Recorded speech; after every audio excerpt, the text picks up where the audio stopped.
bare-knuckle boxers, gangsters, drug dealers. I mean, you wouldn't want to stay around theirs, would you? Well, guess what? I got an invite. I'm moving in with some of the country's most dangerous men, so we can find out how they sleep at night. And judging by this mob, there's gonna be tears before bedtime.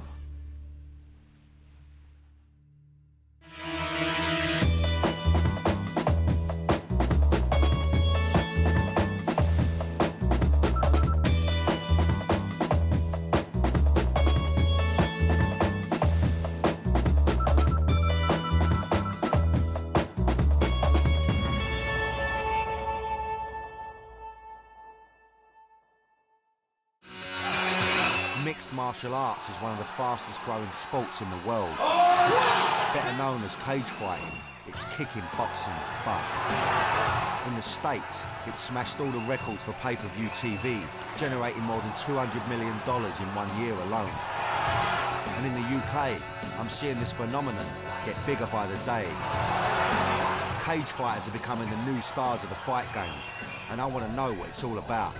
So I'm heading up to Huddersfield to spend a few days with two of the toughest in the country. I am the best lightweight in the country! Not only do they share a love for a battle, they share a birthday. In fact, they were born only 22 minutes apart. They're twins, Dave and Ian Butlin. In a couple of weeks' time, they're off to Japan to compete in the World Cup of Mixed Martial Arts.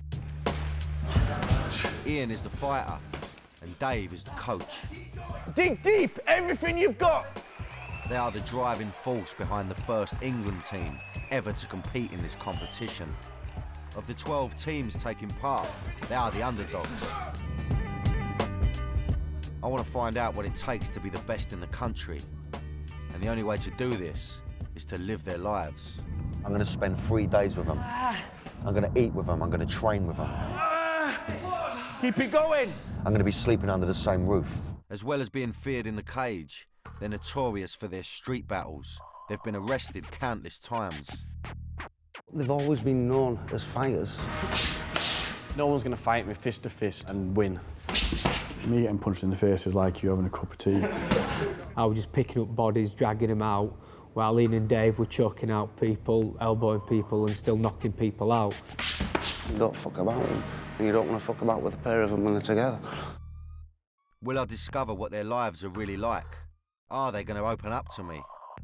Will there be any connection between us whatsoever? These are the things I have to think about, you know?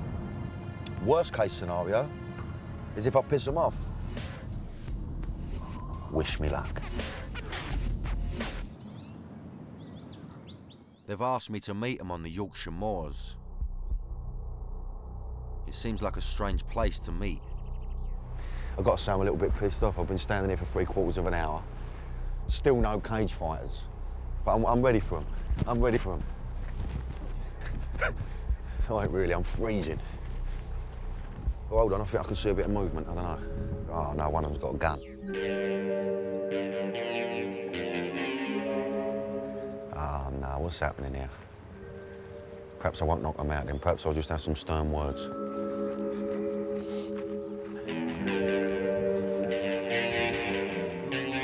Pleasure to meet you. Ian. Ian. Dave. Pleasure to meet you. Nice to meet Well, you. I've got a shooter. I'm a bit worried here, son. We're gonna go kill some stuff and then eat it later. That's what we do in the countryside. Let's go. They're taking me hunting. They like to kill things. I don't. This should be interesting. I don't like the countryside, especially as I'm not properly equipped for it. Fucking mud everywhere. Shit everywhere, look. Fucking liberty, look. I'm feeling like a bit of a spare part. Whoa. And I'm getting left behind.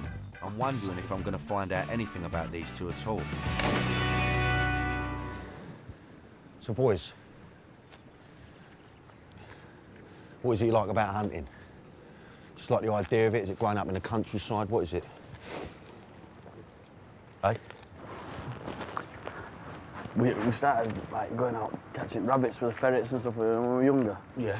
And like the buzz of your first catch and kill. We'll sit and wait for hours, sat in the rain, I mean, if you get that one kill, it's worth it. Should we make a move further up that way? Yeah. Are we off, yeah? Yeah. Strange way to do an interview. Because they're so focused on, on shooting something. You know, they're so into it, they're banging, they love it. I can imagine them plotting up here on it, you know, just them two in the middle of nowhere. I mean, for me, that's my worst nightmare. I think he's seen something again. Here we go. They've seen a duck.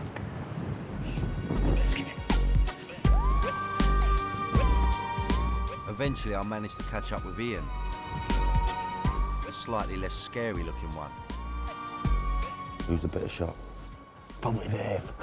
Probably Dave. If I'm honest, yeah. He's a lot more serious than you, isn't he? I noticed that. I just mess about. Tries to keep you in check, does he? Yeah, that's all our lives. That's pretty much been the way. Straight down this way.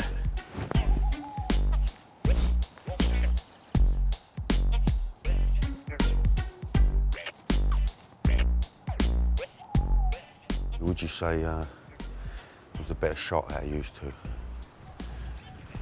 Ian reckons it's him. That's what he said to me.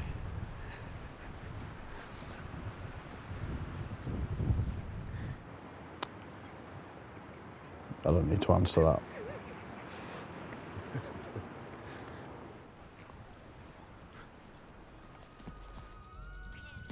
After 2 hours, they hadn't killed anything, and I hadn't found out much about them. But I had worked out that they have very different personalities. I mean, they are near enough identical, but Dave, you know, he's very serious. Very rare you're going to get a smile out of him, whereas Ian's a total opposite. Ian's proper, you know, bubbly, you know, don't stop smiling. It's the contrast between them, you know, it couldn't be more opposite. So it's intrigued me. They're dying to shoot something, oh bless them. I'm over the moon, they never are. I'm over the moon. I'm in Huddersfield to get up close and personal with two of England's best cage fighters, Dave and Ian Butlin. They are the driving force behind the England mixed martial arts team who will compete at the M1 Challenge in Japan in 2 weeks' time.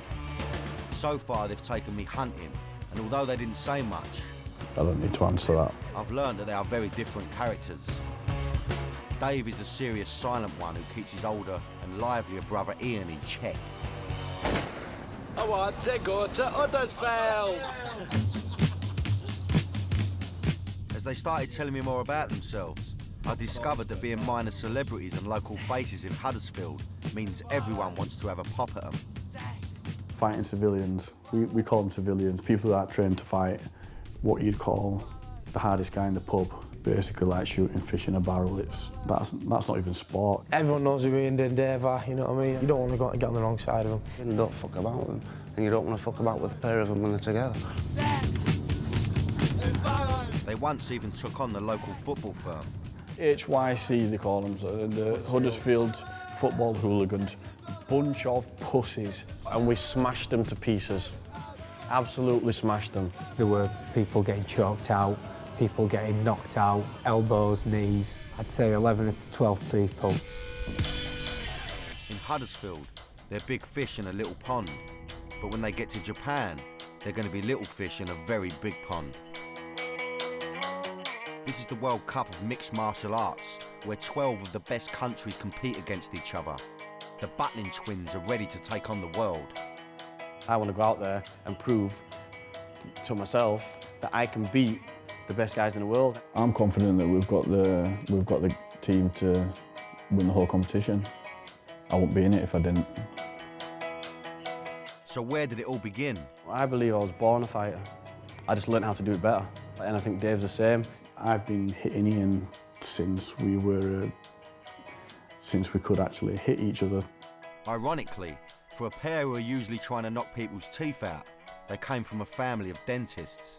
And it was their parents who introduced them to fighting by sending them to martial arts classes. Started off with judo, mainly because my parents didn't want us hitting each other. Maybe my parents were trying to stop us from doing something, but it actually created a monster.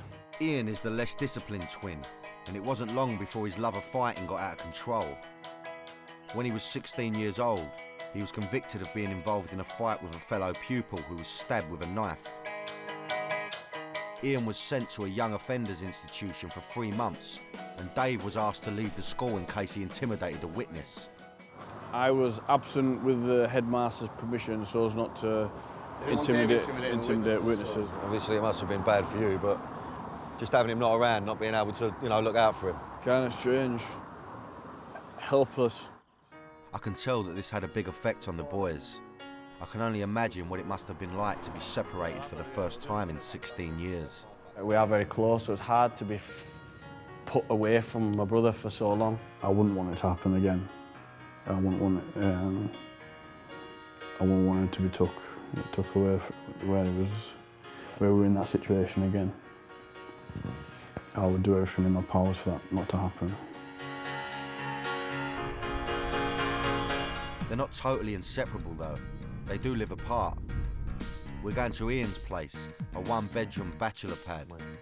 It's a really smart gaff, apart from the front door, which has been kicked in. What's all that about? I'm surprised to be told it wasn't burglars, but the police. They smashed the door with a battering ram. I'm curious to know why. They just came in mob-handed to prove a point because they're saying, oh, you're cage fighters. Police come steaming in. I've already got out of bed because I can hear them going, police, police. So I've gone down on my knees because I'm not fighting them. There's about 10 of them come in. I said, what are you arresting me for? We're arresting you for possession with intent to supply Class A drugs. We found a large quantity of white powder.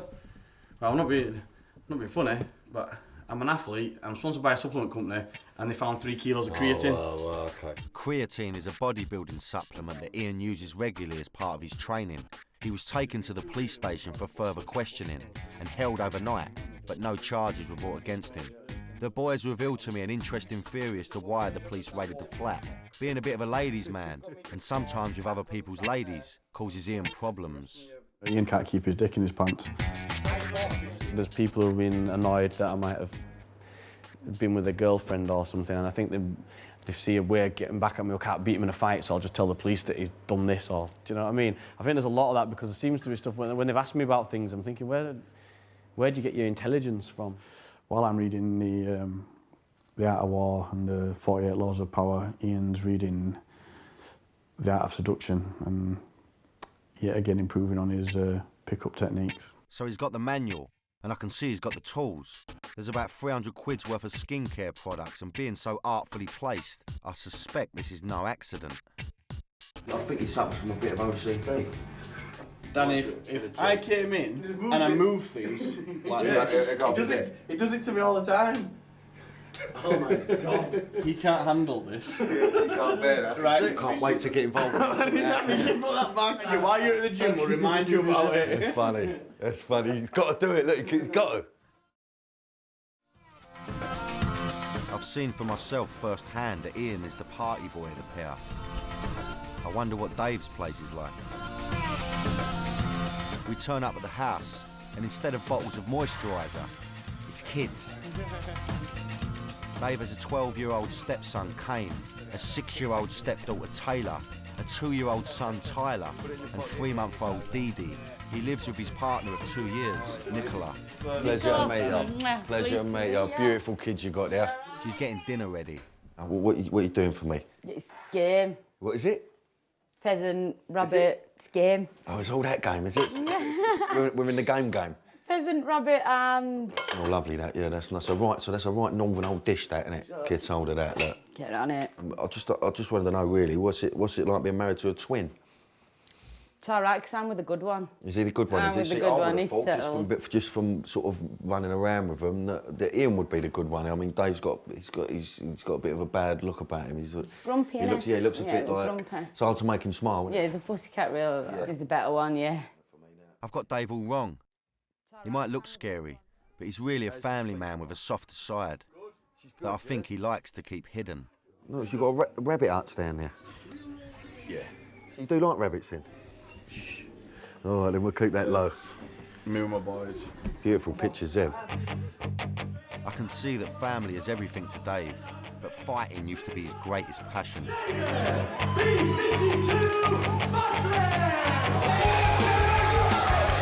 He was feared in the cage and had a promising professional career ahead of him. Dave was an up-and-coming fighter. He'd have been a brilliant fighter. But a car accident finished his fight career. And it's obvious to me that it's killing him. I have to sit every day and endure watching people do what I love to do, and I can't do it, so how much would you miss it? Of course. It's not good. It's devastating.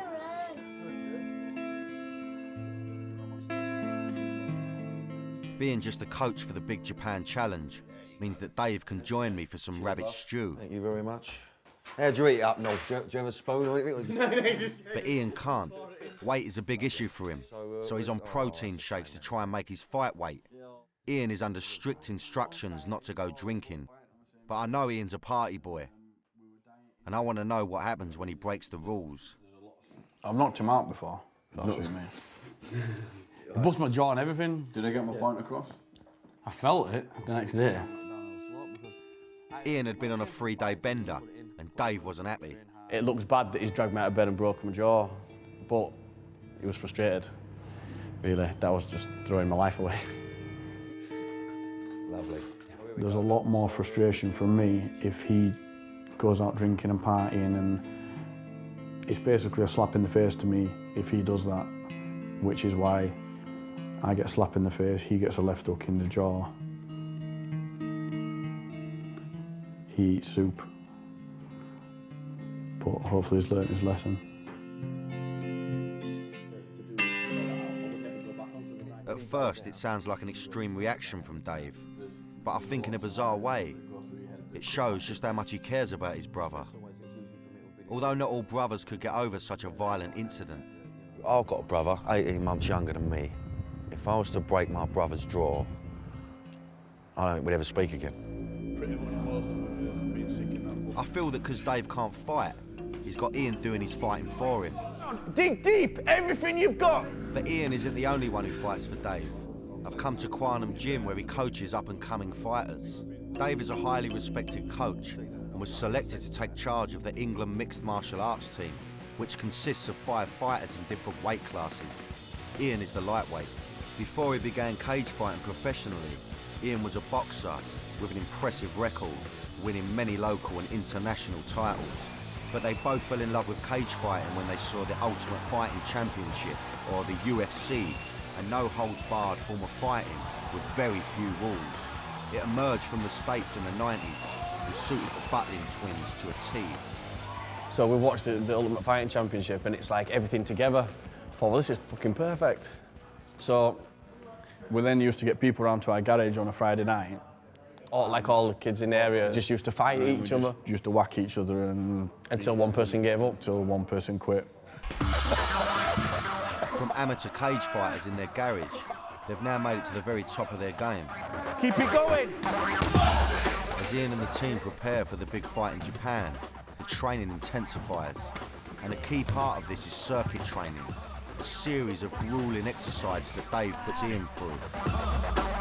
To get some idea of what it's like, I'm going to give it a bash, starting off with this tyre. Keep working, keep working. Go to the bungee.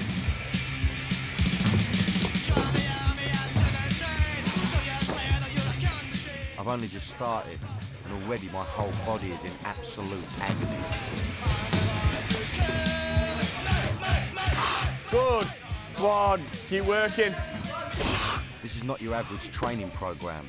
It was created by a Royal Marine, and it's designed to sort the men from the boys.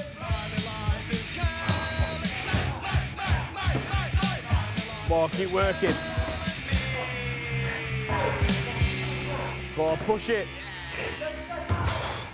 Fuck that. You don't build them the same down south. I've only done one circuit, but that was enough for me.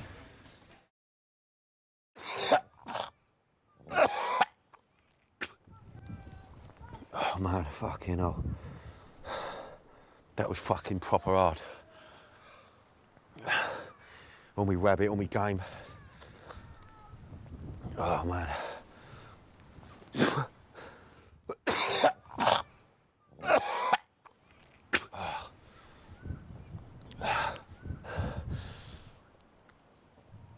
It's embarrassing, man.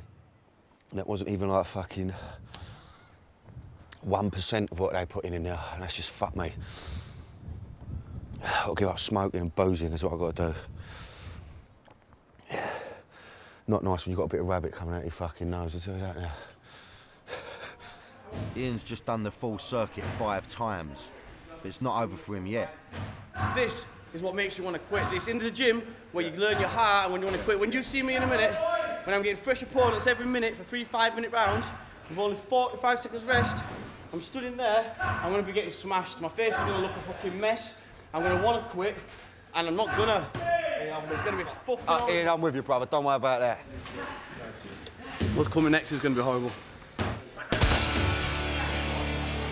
What's coming next for Ian is 5 different fighters who will take it in turn to fight him a minute each.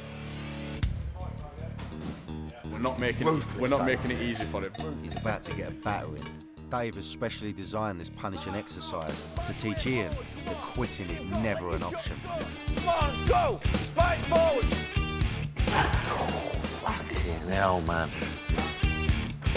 Come on, back to feet! It's the idea of never giving up. Keep fighting! Keep fighting! Just keep getting up, keep getting up. No matter how fucked he is, he has to keep getting up. Get on with it, get on with it, get on with the job. Come on, back to feet! Go! It's getting pummeled. It's getting absolutely pummeled. You've got, come on! Push it! Push it! Oh, finish strong! Finish strong! Good work! Fuck me, man. Intense. At the moment, Ian looks completely focused. He's put his usual partying lifestyle on hold.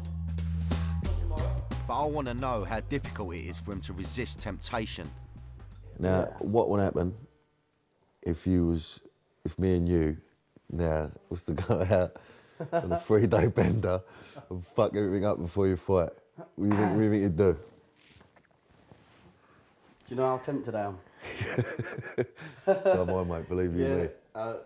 You reckon? Do you think you'd lose the plot? Yeah, he would be very pissed off because of the work he's putting on. You need to have him round you, don't you? Because otherwise I'll just go off the rails. Yeah. You just won't see me for days.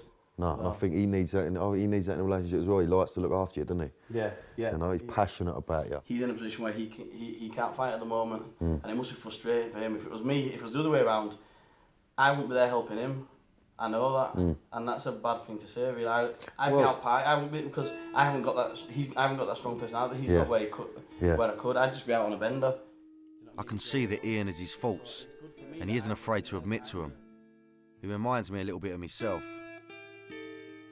He's a bit of me. I can see his liability ways. I've got that about me. I have to rein it in and behave me fucking self. I have to, but I struggle with it. Just that I haven't got the twin.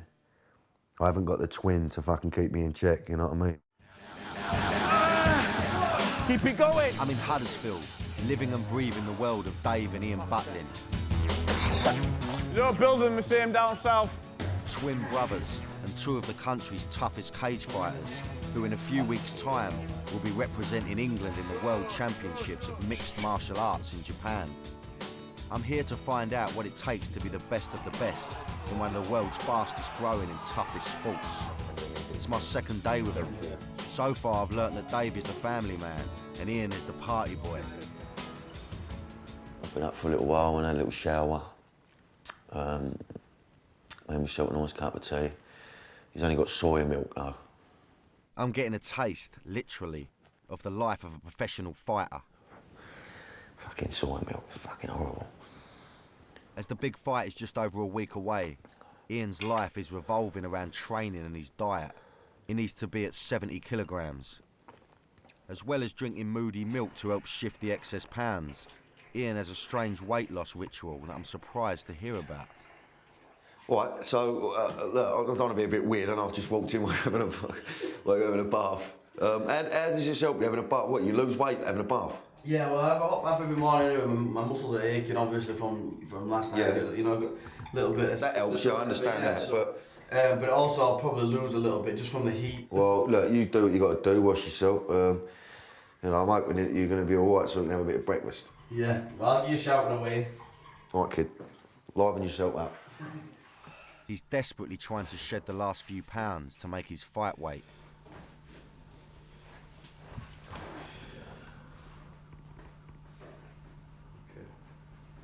79.7 kilos. Which means? Which means we're not having breakfast. Oh, you're Just done fucking a carb joking. drink. Because I need to be 70 kilos. You've got to be 70 kilos. Yeah, You're something like 79 now.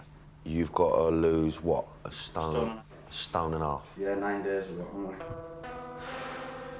Fucking hell, man. To be honest, I'm shocked at the amount he has to lose. A stone and a half in just over a week. I've seen boxers that struggle to make the weight and lose too much too quickly. It's a far from an ideal way to go into battle. From the look of him, a couple of pounds are made up of ink. What's all the tattoos all about? What do they mean? And that on that arm is David.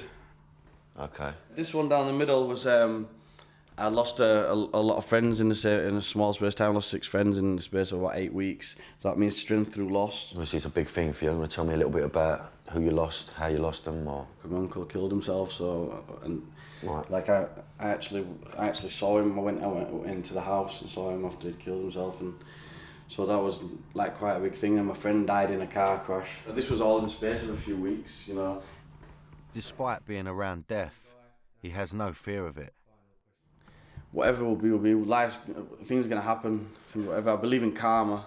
I've done nasty stuff. I've never done a nasty thing to a nice person. I've said this to you before, and I think if I'm gonna die, if it's my time, it's my time. If it's not, it's not. But I'm gonna make sure that I've lived my life to the fullest. I'm not gonna go. I'm not gonna die having a wasted life. Now I can understand why Ian parties so hard. Having lost so many loved ones, he's decided that he will now live each day as if it's his last. People are gonna remember me.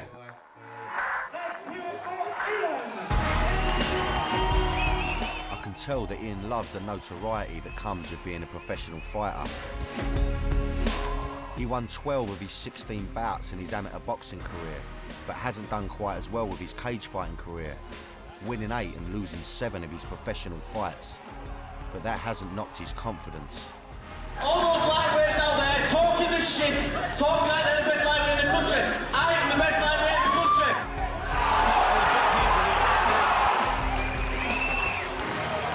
With Ian so far over his weight, I'm not sure we're going to be having a fry-up for breakfast. What are you doing here then? What's this? Are you doing your carb drink? Yeah, obviously we're all a little bit overweight, so... This is it, this is all you can have? This is all I'm going to have. I'm just going to have this now. And I'll have a little bit of water to take my pills that I'm going to have this morning. Right. What sort of pills you got to take? Vitamins? Or Yeah, we've got them. Listen, you want a couple of them then? Yeah, go on, fuck it. I'll have a couple of them. Right. Fucking size of these pills here, look. Any order you take them in, or? Nah, just get them down yourself. Just whack them down, yeah. Oh, there we go. God, they're monsters, them. So what we're going to do today? Right, we're going to have now- a nice day just laying in a hammock. Yeah, that kind of stuff. We're just gonna go up to these. There's a few stairs that I run up and down. There's a few stairs you run up and down. Right, okay, okay, let's fucking do it. Let's go. Let's do it. Come in, boy. A couple of stairs. That doesn't sound too bad. But we are talking about something that Rocky might want to swerve. The 220 steps, which Ian goes up and down 12 times, are all about training him mentally. Got to hit every single step. I think it's about 220. So we've got to hit every step from right at the bottom all the way up. So I love the idea of this prehistoric fucking training. It's nice. This is old school, isn't it? Yeah, this is like Rocky shit. Don't cost fuck all. Nah. But yet you're doing, you know, as much. And it's nice for me to get out of the gym and do something. Right, let's walk down then first. Do you jog down or do you walk? Nah, we walked down the first time. Thank fuck for that. Walking down these steps is hard enough. I'm not looking forward to running back up them. This is the start. This is the start. Oh. Fucking hell. You cool? Right, go on, kids. We can do this. We can do this. Let's go. Go on, crack on. I'm up your arse.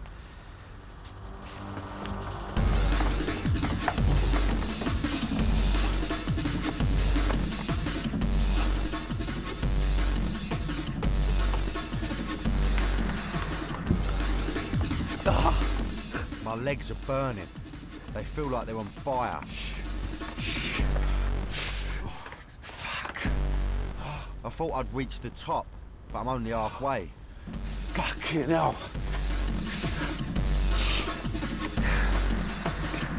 I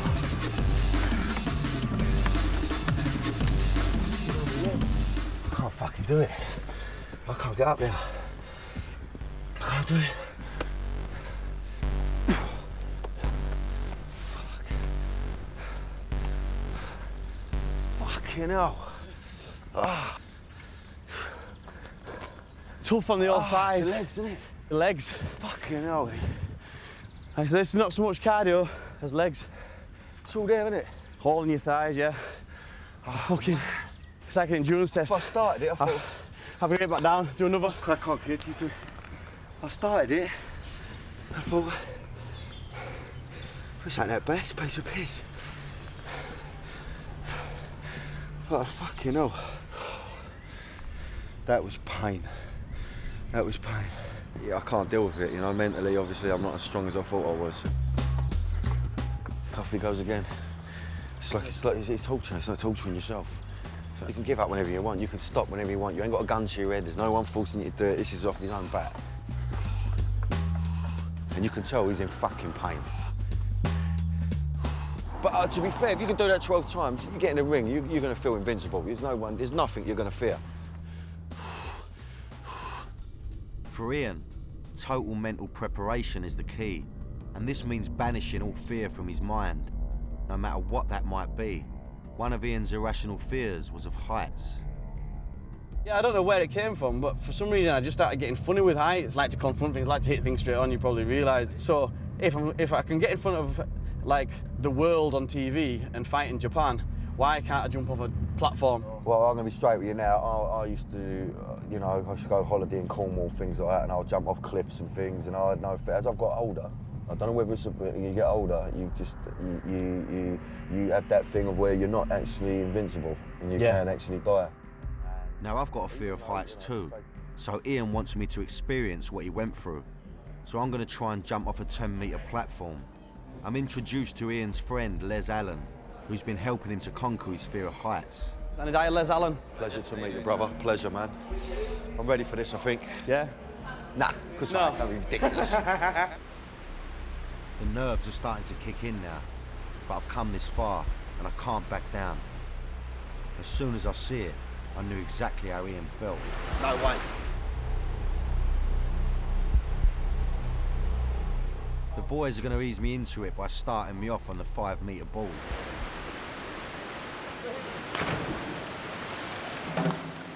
That wasn't too bad, but I'm not feeling as confident about the 10-metre board.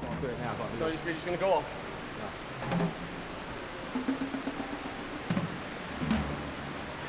No, I'm not, I mean, my way is flipping forward or anything like that. Nah, you'll be all right. Just stay looking forward like that. You're going to be totally fine. I'm going. Okay, kid. Yeah.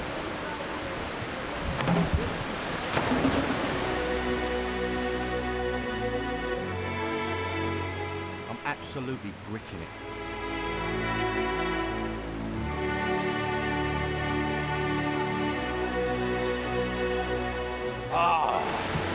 I'll do it, I will do it, I will do it.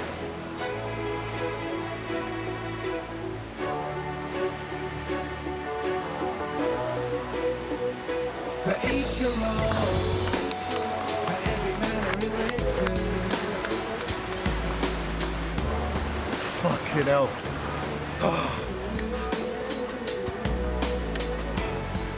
Oh, done it, fucking done it, yes. Good work, that's fucking good. Oh, First goal, straight off 10, man. conquer the fear. Conquer the fear there, man. Yeah, that's something else we've achieved. I can see why Ian wanted to overcome his fears. Now that I've conquered my own, I feel invincible. Listen, you know what, this is all it is. It's your brain just going, you know. With everything like this, it's just mental. your brain, It's mental, like I said, running up them stairs, getting in that cage, everything. It's all in your head. It's just having that mental strength. We did it. It is a nice feeling to feel I've done it. I mean, there was a moment when I just thought I can't do it. I can't actually physically bring myself to do it. Anyway, on a lighter note, I thought I'd bring my little pink number out today. You know what I mean? See, it's all a myth, all this Danny Dyer hard man bollocks. And I'm a very feminine fucking fella.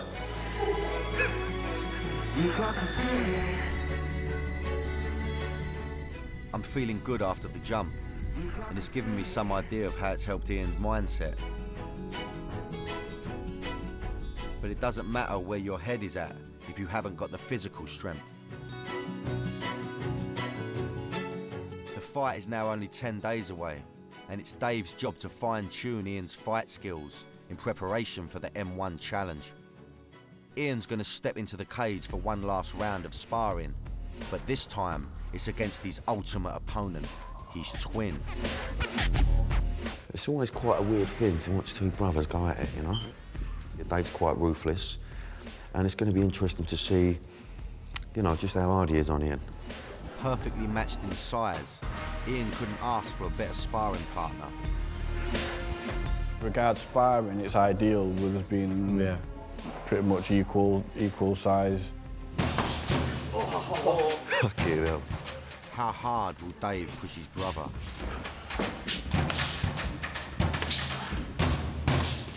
If we're going to be really honest about it, Dave doesn't drink and lives a clean lifestyle. Whereas I party between my fights.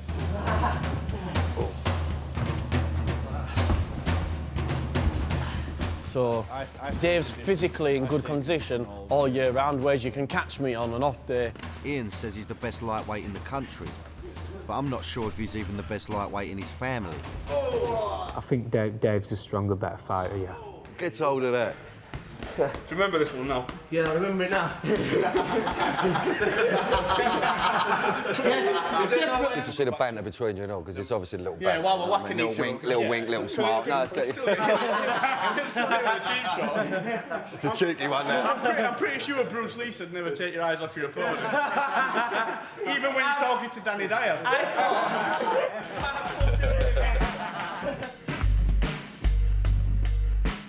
It just looks so wrong because they're twins. But it ain't, you know what I mean? They're doing it for the right reasons. You know, he's going to Japan next week. He's going to get in a ring with a Japanese fighter who's going to be strong, mentally strong. And, you know, there's no better way to deal with it, I suppose, than being inside on the job, you know? I know what they're like in the cage, but I also want to know about their life outside the cage. And as we talk about this over dinner, they make a stunning revelation.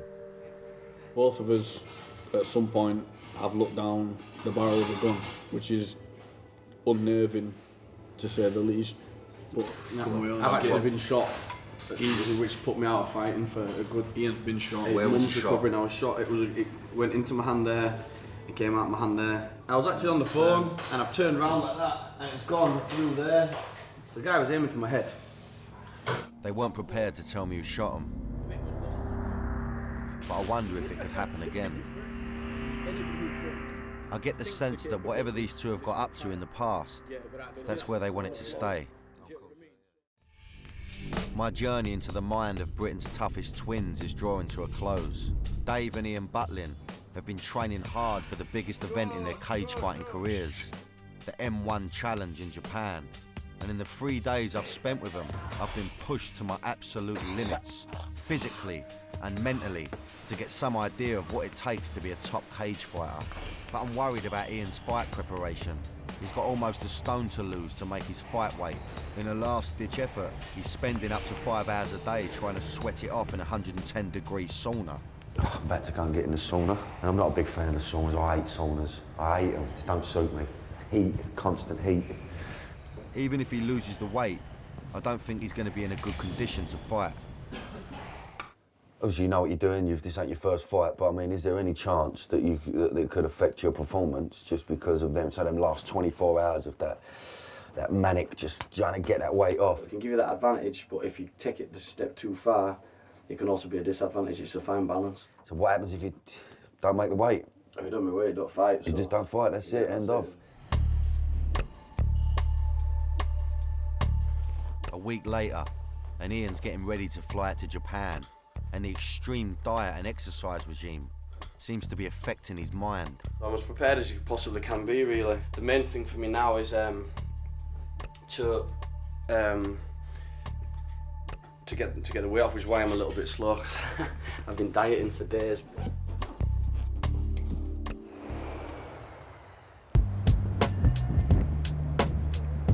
Tokyo's Diffa Araki Arena is the location for the toughest fight of the Butlin twins' lives.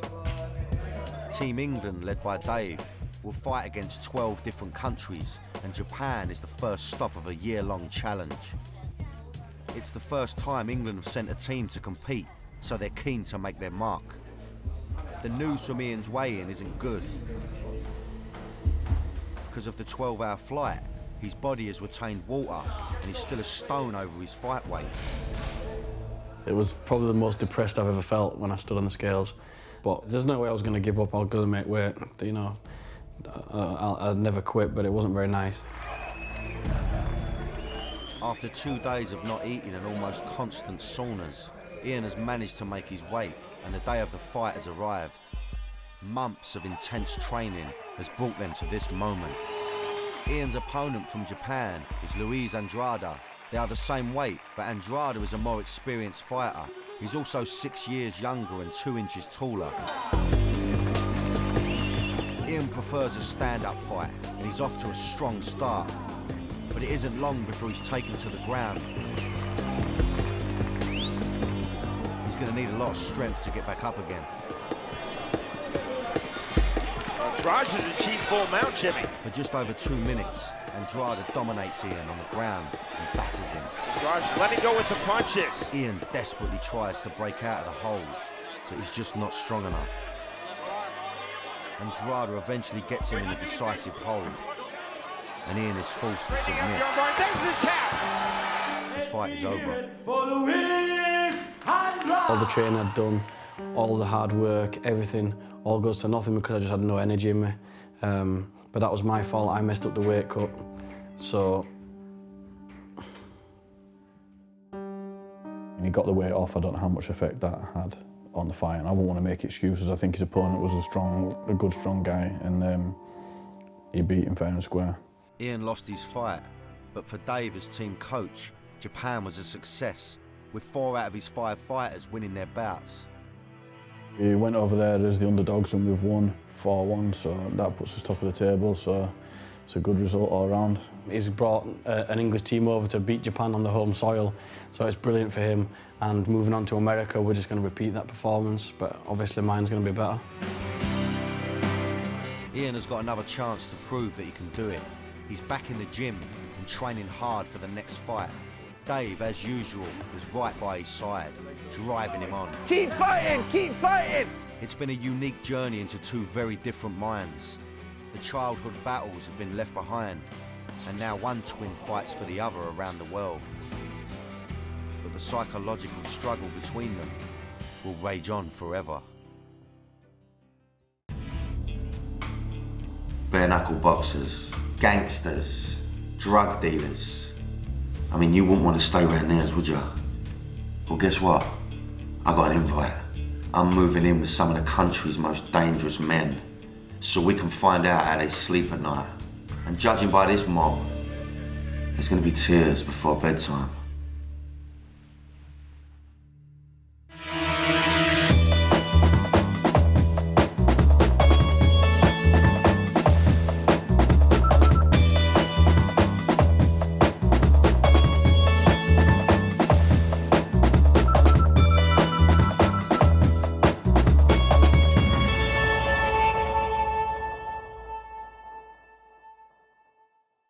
Britain is pissed and it's staggering about looking for a fight. Every weekend in town centres up and down the country, the streets are filled with drunks looking for trouble. And where can you see a lot of this binge drinking carnage? In Blackpool, on some of the northwest's toughest streets. I'm on my way there to spend a couple of days with a man on the front line on the war on binge. Not a copper, a bouncer. His name is Steve Sinclair, aka the Blackpool Rock. He's been done for GBH. He's been arrested for armed robbery. He's been arrested for contract killings, but none of it's ever stuck. I've been shot at. I've got stab wounds, you know.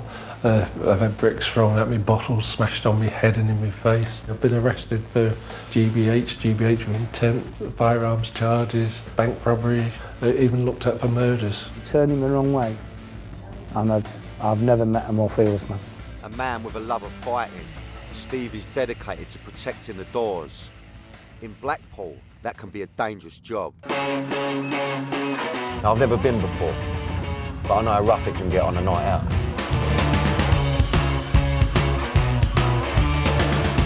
What makes someone do it? What makes a man stand there and be a target for a group of drunken lads on a night out? You know, it's a dangerous game. I'm going to be living and breathing the life of one of Blackpool's most notorious faces, and to really get an idea of what it's like to be in his shoes, I'm going to be working the doors with him. Not acting, certainly not for fun, for real.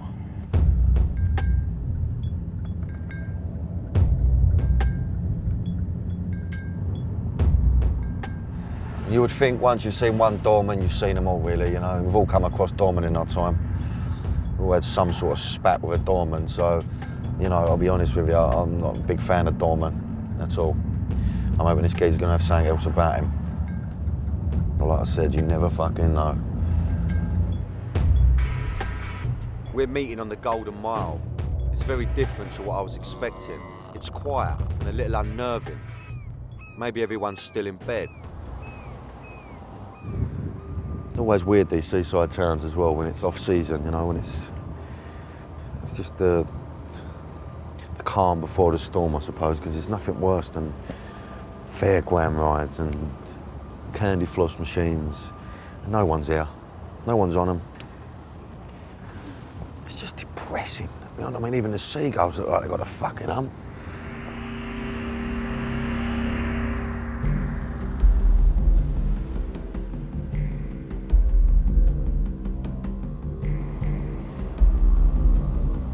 Got to be him, and it's a Range Rover in Blackpool. Can't be many of them about.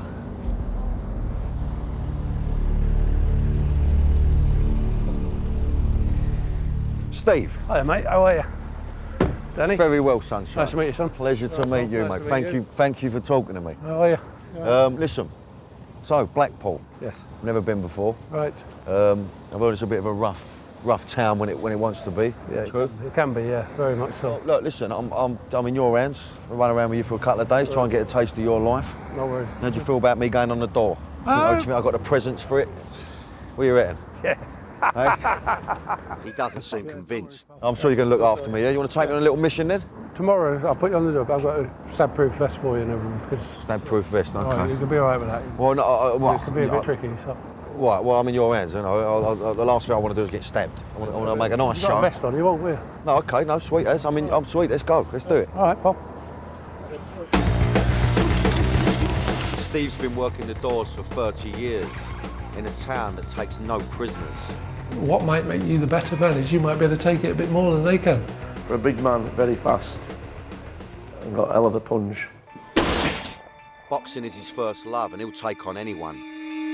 He once fought boxing legend Sugar Ray Leonard. This guy is a force to be reckoned with. When he wants to go, there's not a man that I'd put against him.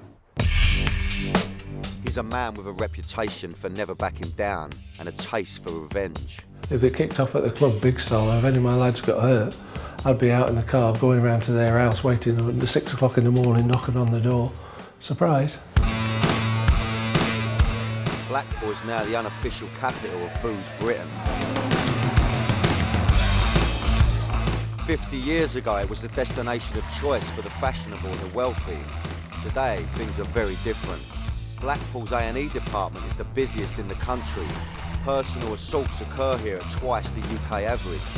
During the summer, there's an influx of young people, some of whom come looking for trouble.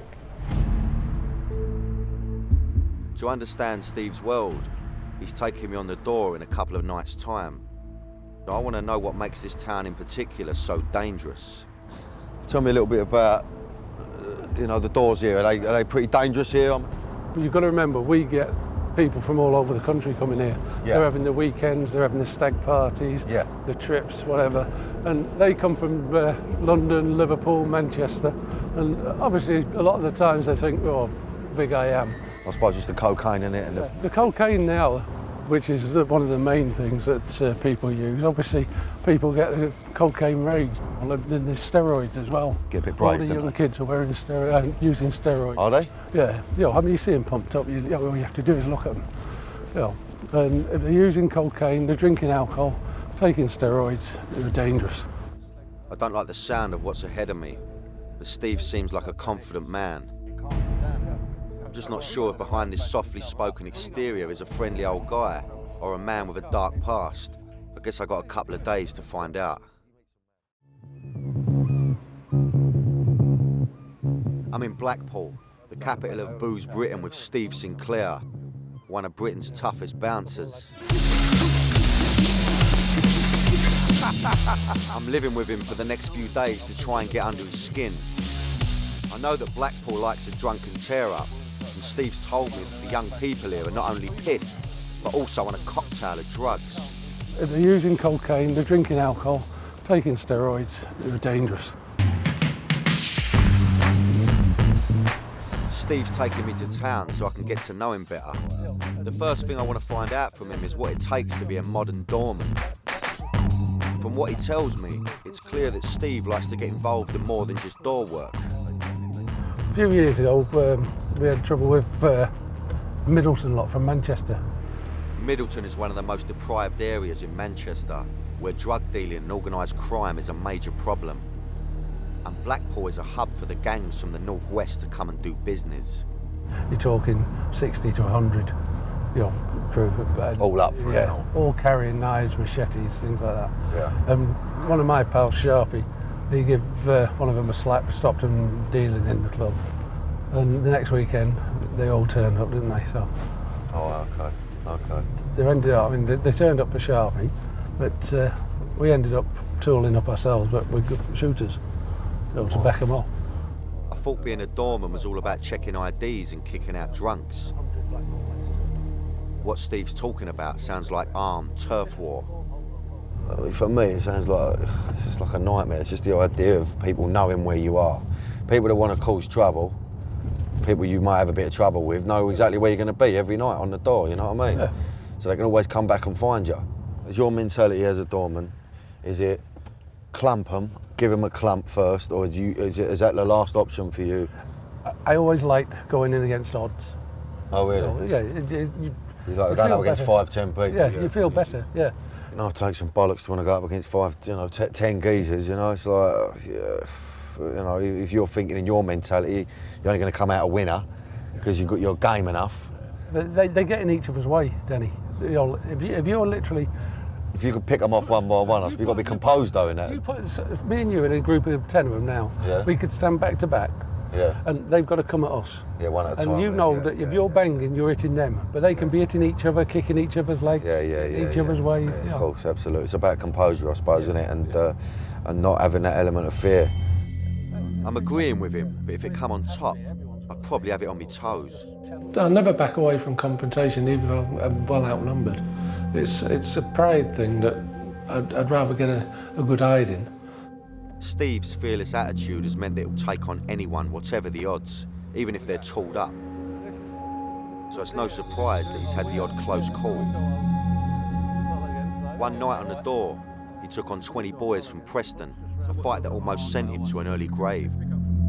I've got here and I've just started feeling all weak and dizzy, and I've looked down and my leg was red.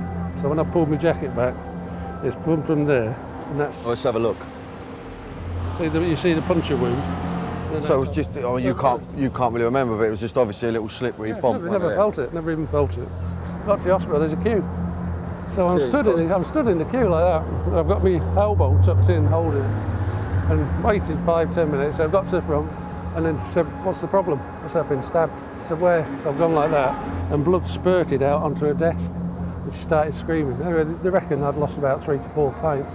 Okay, what's your initial reaction to that? Is that anger, or is it a bit like, right, I've had a let off, because it could have been a lot worse? But you can't wait to get back out on the door? Is that what it is? No, 2 weeks later, I was in hospital for 9 days. 2 weeks later, I was back on the door. You couldn't wait to get back on the door, yeah? You have to prove something to yourself. Steve tells some scary stories, but he seems like a nice bloke. He even looks a bit cuddly. I guess appearances can be deceptive. I really do feel that you could think that you could get one over on him, and I think that would be a big mistake. That's just from my initial reaction. And I'm sure I'm going to learn a lot more about him, and I'm sure there is a bit of a vicious side to him. But initial reaction's a bit of a shock, really. It's sort of like your dad way about him, but a bit of a naughty dad. Steve comes from a criminal background. His dad was a crook. and his mum didn't want him following in his father's footsteps. Well, I was born in just outside Manchester, Ashton-under-Lyne. My dad was in jail for a lot because he was, like ex-villain. Well, he was a villain, in Manchester. And my mother turned around and said, "If you go back in jail, that's it, we're finished." So they wanted to do a fresh start and they moved to Portsmouth. It wasn't long before Steve was attracted to the football terraces of Portsmouth FC, but he wasn't there to watch the game.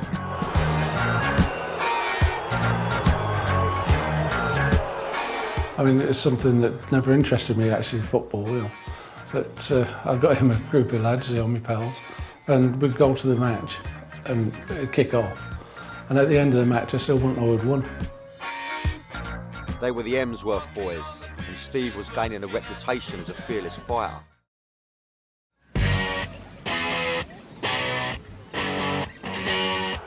He started to get grief from the old Bill, so began boxing to channel his energy. Started looking at boxing because I was getting in trouble in street fighting, and my dad turned around to me and he said, "You're either going to end up in trouble, banged up," because that's what he'd done in his past. So he talked me into it. With little work around the south coast, Steve ended up joining the crew of the QE2 as a waiter, where he travelled the world, honing his fighting skills below deck. When he returned, he moved to Blackpool, where he was an outsider and began to make a name for himself. I started working the doors to obviously make friends, get to know people a bit easier. A few incidents happened, the police came, and I'd get arrested, get off, get out, and that's how it started. It doesn't matter who or how many there are, you'd rather go to the floor and be battered than back down. We're off to Steve's local to meet a couple of his mates where I want to find out more about him. But as we head over there, we get word that there's been some trouble. The pubs have just actually been turned over by a load of armed police. So obviously nothing to do with us, so we're all right there. Well, thank fuck for that. They were looking for somebody else who drinks in there, and he's not there, so they've gone. All right, okay. Unless they're after your autograph, of course, but we'll see. I'd rather they nick me, to be honest with you, than giving old Bill autographs. Armed police looking for a regular. Lovely. Christ knows what this place is going to be like.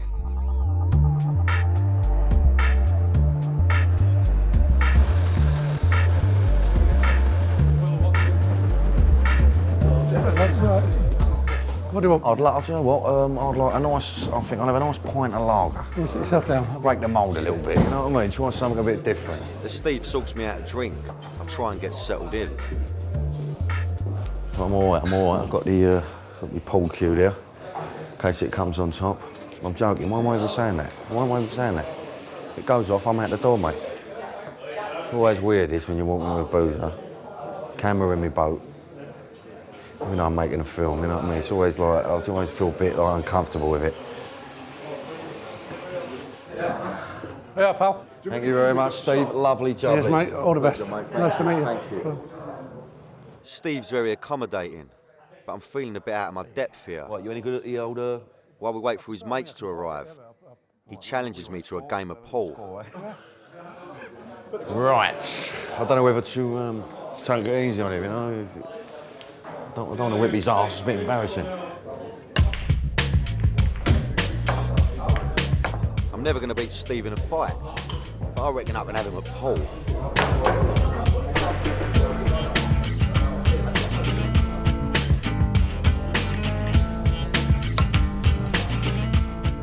I feel like every eye in the pub is on me.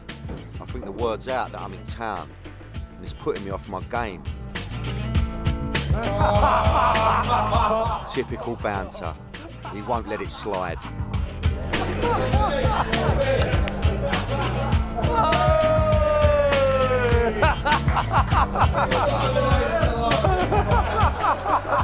Bollocks. Well, I shoot off anyway. We had a good day. It's been a lovely day, Steve. Mine, there you go, yeah? See you later. We've been having a laugh for the last half hour. But when Steve's mates arrive, the mood turns serious. Pleasure to meet you, boys. Thanks for coming over to see me. Paul, the man on my right, told me how he got into a load of trouble when a punter pulled a knife on him. He was under his pocket, took his glasses off, so he got a fucking throat. So I hit him and he died. Really? It was a one punch, that was it? One punch. Totally. Oh, okay. It's easy. I regret it. I think about it every day. No, of course, I can imagine. But just it seems that one punch just absolutely ironed him out. Yeah. It's one of them things that happens to all of us. We've all had it. We've all had people on life support machines. And it's not a case of using too much force. Oh, what you mean from people that you've hit? Yeah, but all it is like you bang the guy, he could have thrown 4 or 5 shots at you. And you moved away, boom, down, he's banged his head, he's dead. I said earlier that you could easily underestimate this man, and I think I just have. These guys speak about hurting people like they're talking about the weather. It's disturbing, but what I'm about to hear really worries me. The police actually came and gave me a written death threat about 6 weeks ago. Said my life was it. Because when the police get there, they've got to tell you, No, but they've come and given it in writing. But they said the threat is imminent, and they said, can we do anything to help you? And I said, well, yeah. I said, tell me who's fucking give you the. Oh no, we can't do that. So if they told me who'd give me the death threat, I could sort it out myself. Well, so they know who it is, but they're just saying, right, well, basically, you got a death threat, apparently it's imminent. See you later. Well, there you go. They're bringing it up to like rubbing your wound. They're trying to get you to do something. They're trying to get me to go over and do somebody to nick me. But if we pull the wrong people, we get somebody who's we get nicked. Steve's obviously hurt a few people. They want revenge. And it's making me worry about how staying it is tonight. I'm happy to do a few pictures and autographs, but behind the smiles, I'm concerned. I'm a bit freaked out by the idea of me sleeping around his house, right? And he's telling me he's got a death threat and it's imminent. So, it's made me a bit paranoid. I don't know whether I want to stay around his house or not. I've got to think about myself. I've got to think about the fact I've got 2 kids, you know what I mean? Do I want to be putting myself in that situation? The other thing I've got to worry about, obviously, is, I don't want to upset the geezer, and the fact that he's inviting me around his house, he's going to let me stay, but, for me to go, no, I don't want to stay, it's just something I'm going to have to deal with later on, But, other than that, I think he's a lovely geezer, but fucking death threats, you know what I mean? I don't need it.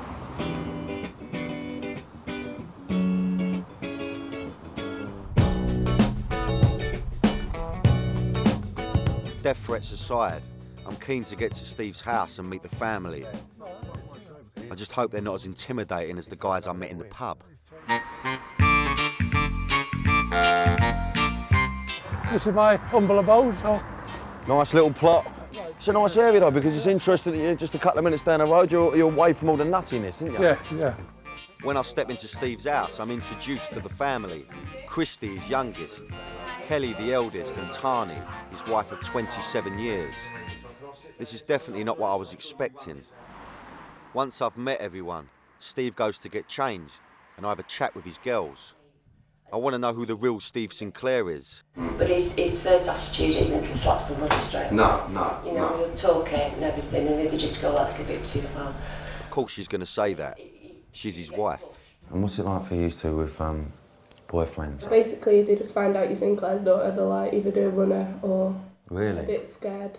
So he's got that reputation. Telling you that introduce you to the friends is instead of saying, oh, this is my girlfriend Kelly or this is my girlfriend Christy, it's oh, this is my girlfriend Steve Sinclair's daughter.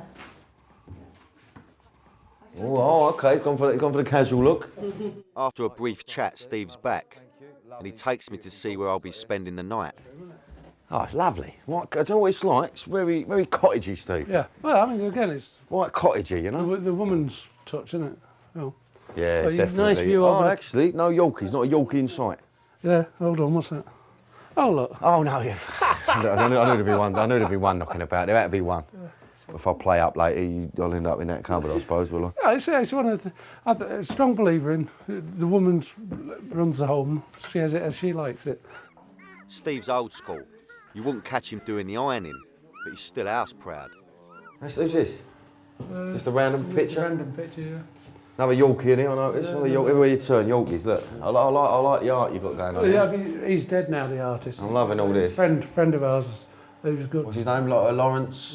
Larry Rushton. Larry Rushton. Brilliant, isn't he? Steve's got a few old things, but not the kind of stuff you'll see on the Antiques Roadshow. It just pulls out like... Yeah, I knew it. I knew there'd be something going on. That's a lovely little stick you got. Just a little, you have to slot it in properly. I know how to slot things in, Steve. I know how to slot things in. Somebody comes calling. Oh, okay, so you can keep that at the door, just in case. If anyone comes knocking, I knock back. Well, they won't be knocking again, will they? No. Well, they certainly won't be knocking with their fucking hands. Okay.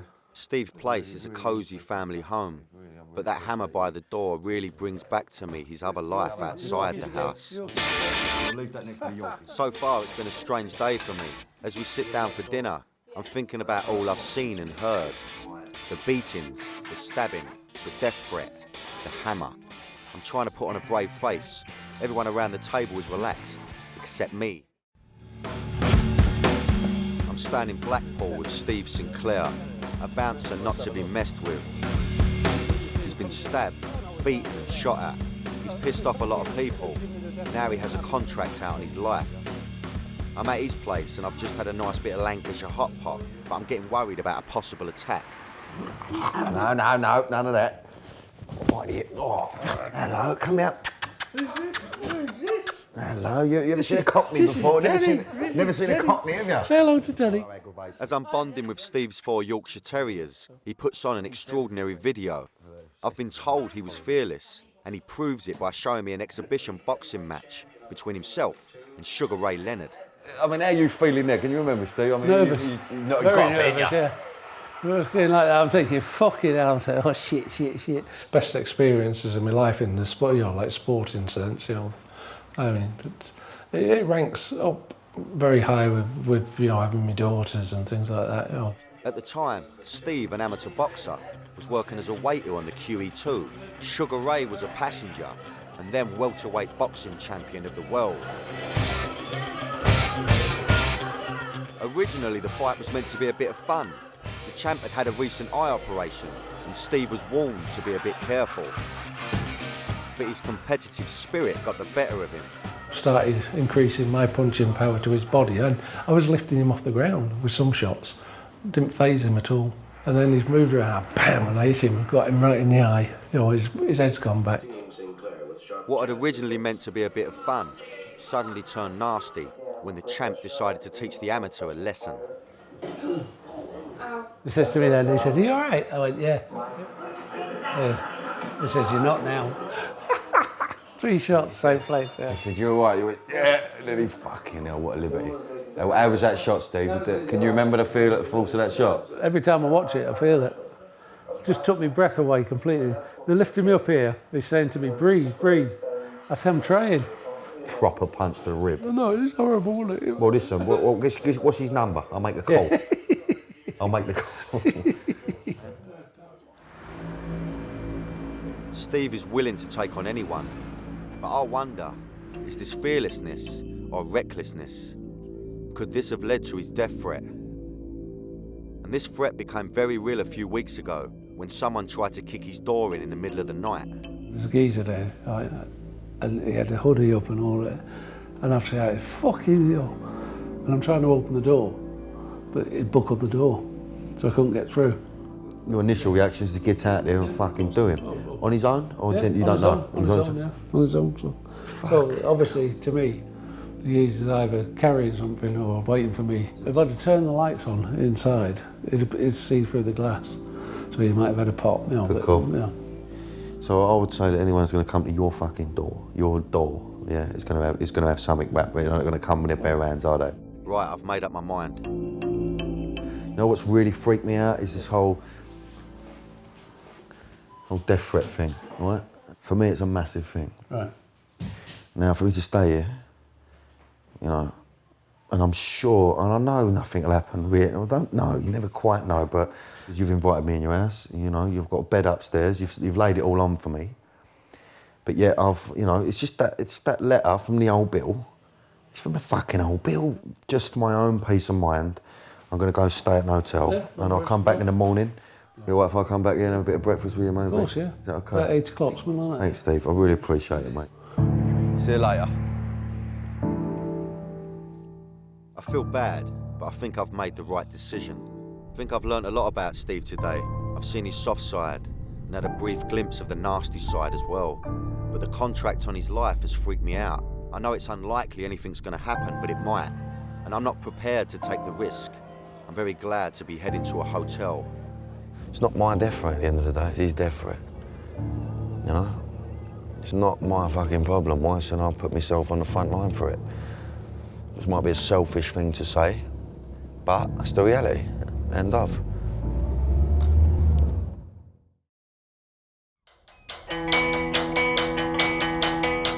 It's the next morning, and I'm going on the door tonight with Steve to see how he operates and why he does it. So I'm up early to get some last-minute advice over breakfast before he goes to work. And sitting in his kitchen, he tells me some of the rules that he lives by. If you start thinking to yourself, oh, fucking hell, oh, I might get hurt or I might end up in hospital, or, you know, it's a case of... The idea of controlling. I think, how many of them can I hurt before they hurt me? You know, I mean, one of my tricks used to be years ago, I mean, I'd grip somebody and I'd put their nose in my mouth and break their nose with my teeth. You know, and rather than not bite the nose off, just get it, and you hear the gristle go and crack. Just while I'm eating a bit of bacon. It's not exactly the advice I was looking for. I don't fancy biting someone's nose off. It does intrigue me to see, you know, what would happen if it does go off with you, and I'm sure that everything about you changes totally. The eyes change. New thing, a whole new beast. They always say to me, the first thing that, like, your eyes just change and fucking, you know, like, boom, in focus, and that's it. And once you've gone, you've gone. Yeah. This is the thing that I just, you know, I find really struggle to see it, you know, because I just think you're such a lovely geezer, you know? Well, we'll see. I mean, hopefully nothing will happen tonight, but, you know, if it does, there's always a possibility. Of course. Steve is off to his day job training the next generation of doormen. So I take some time to myself. In Blackpool at this time of year, that's not a problem.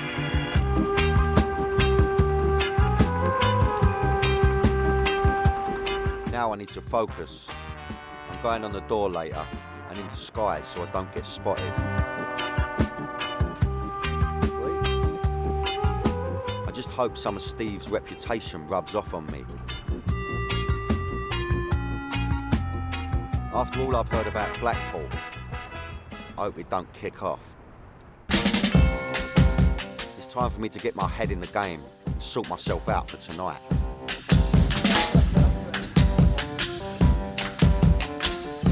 I like the whistle. Now I've got the suit, I'm heading back to Steve's to get into makeup and finish off my doorman look.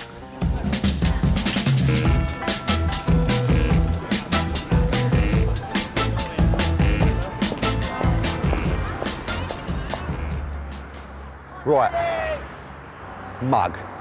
Right, we're waiting around all day, tension's building now, just want to get on the door and I want to experience it. So, you know, the time's come for me to start getting into my disguise. I've been told it's going to take a couple of hours. I just hope this works. If I'm spotted tonight, I won't be able to work the door and see Steve in action.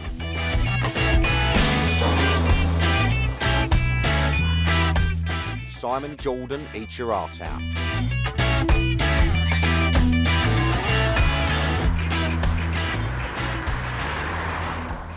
You would never think it's me, but I'm meant to be a doorman. Look at me. I look like I should be sitting in a fucking library. I actually look quite clever, I like that. I look like one brainy fucker. I look like someone who's... I look like a right number bod. Now to see what Steve thinks of the transformation. I know I look about as intimidating as that cushion, all right? But I'm not meant to really be intimidating. Just first impressions. What do you reckon? Okay, I'll take that as to say no more. Okay. And then for the serious doorman's kit, stab vest, high vis jacket, and some last-minute advice. Any tips, anything I should look out for, Steve, tonight? Yeah, I mean, keep your eyes on me, you know, keep that zipped, because as soon as you open that, people will suss you. But, you know, look as if you're alert, vigilant, you know. I think with me, they'll think, I'm going to whip a calculator out or something in a minute.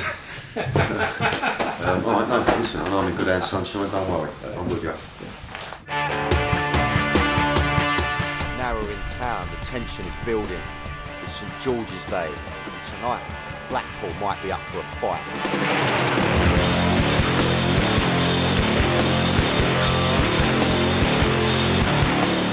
It's Thursday night. I mean, I would have thought that the nightlife's pretty lively here anyway, but what sort of crowd we expecting tonight, you think? Stag parties out, or even your work dues or anything, so. Yep, you never quite know, do you? No. You never know, do you, Steve? I suppose that's what it is. And that's what I'm worried about. Tonight, anything could happen. But before I hit the door, I want to see if this disguise is going to work. I've just got to the first place. This is the sort of the test. See if anyone recognises me before we go into the club. So I'm hoping this is going to work without the glasses. I'm just going to keep my fucking mouth shut, keep my head down and walk in the gaff. After my pool game and meeting all the fans yesterday in the pub, I just hope I haven't blown it. I'm meant to be undercover, but in this luminous gear, I'm not feeling very inconspicuous. Shit, I've been recognised, bollocks. Time for a rethink. Fuck. Shit, it's not working. Really don't know what to do. I need another test, really. I don't know whether because I walked in with the cameras that's made it a bit obvious. I don't know. I just don't want to wear these, but I think I'm going to have to. I mean, I just feel like a twat, mate. Let's try and put these on. Do you know what I mean? I'm a fucking idiot. I think I'm going to have to try them on. I think my worst nightmare is people recognise me, and I don't want that, you know. I think I might just try and walk in a kebab shop, chip shop. Just try it again, see what happens. So I think I'm going to have to go through with it anyway, you know. I really need to experience this whole diamond thing. I want to try and see Steve in action. It's just put me on a bit of a downer, that, because I really thought it was going to work. And, you know, it's a lot of hard work from a lot of people. And as soon as I walk in a booth, it's Danny Dyer, it's Danny Dyer. Fuck me, how's this Danny Dyer? Danny Dyer? Well, it is Danny Dyer, but it ain't. Let's go and try another test. With a hidden camera on me, I step out into the street to give it another go. I really want to experience working on the door, but if this doesn't work, I don't think I really understand what's made Steve so fearless. Results. That was good, I got away with it. Staying good in here. It all seems to be working really well. I'm made up until my producer overhears something.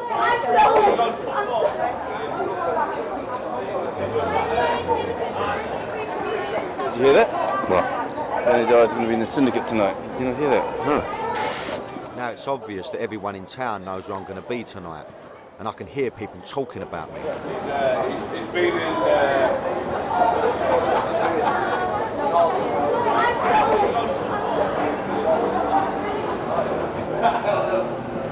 Very interesting. People slagging me off. Very strange.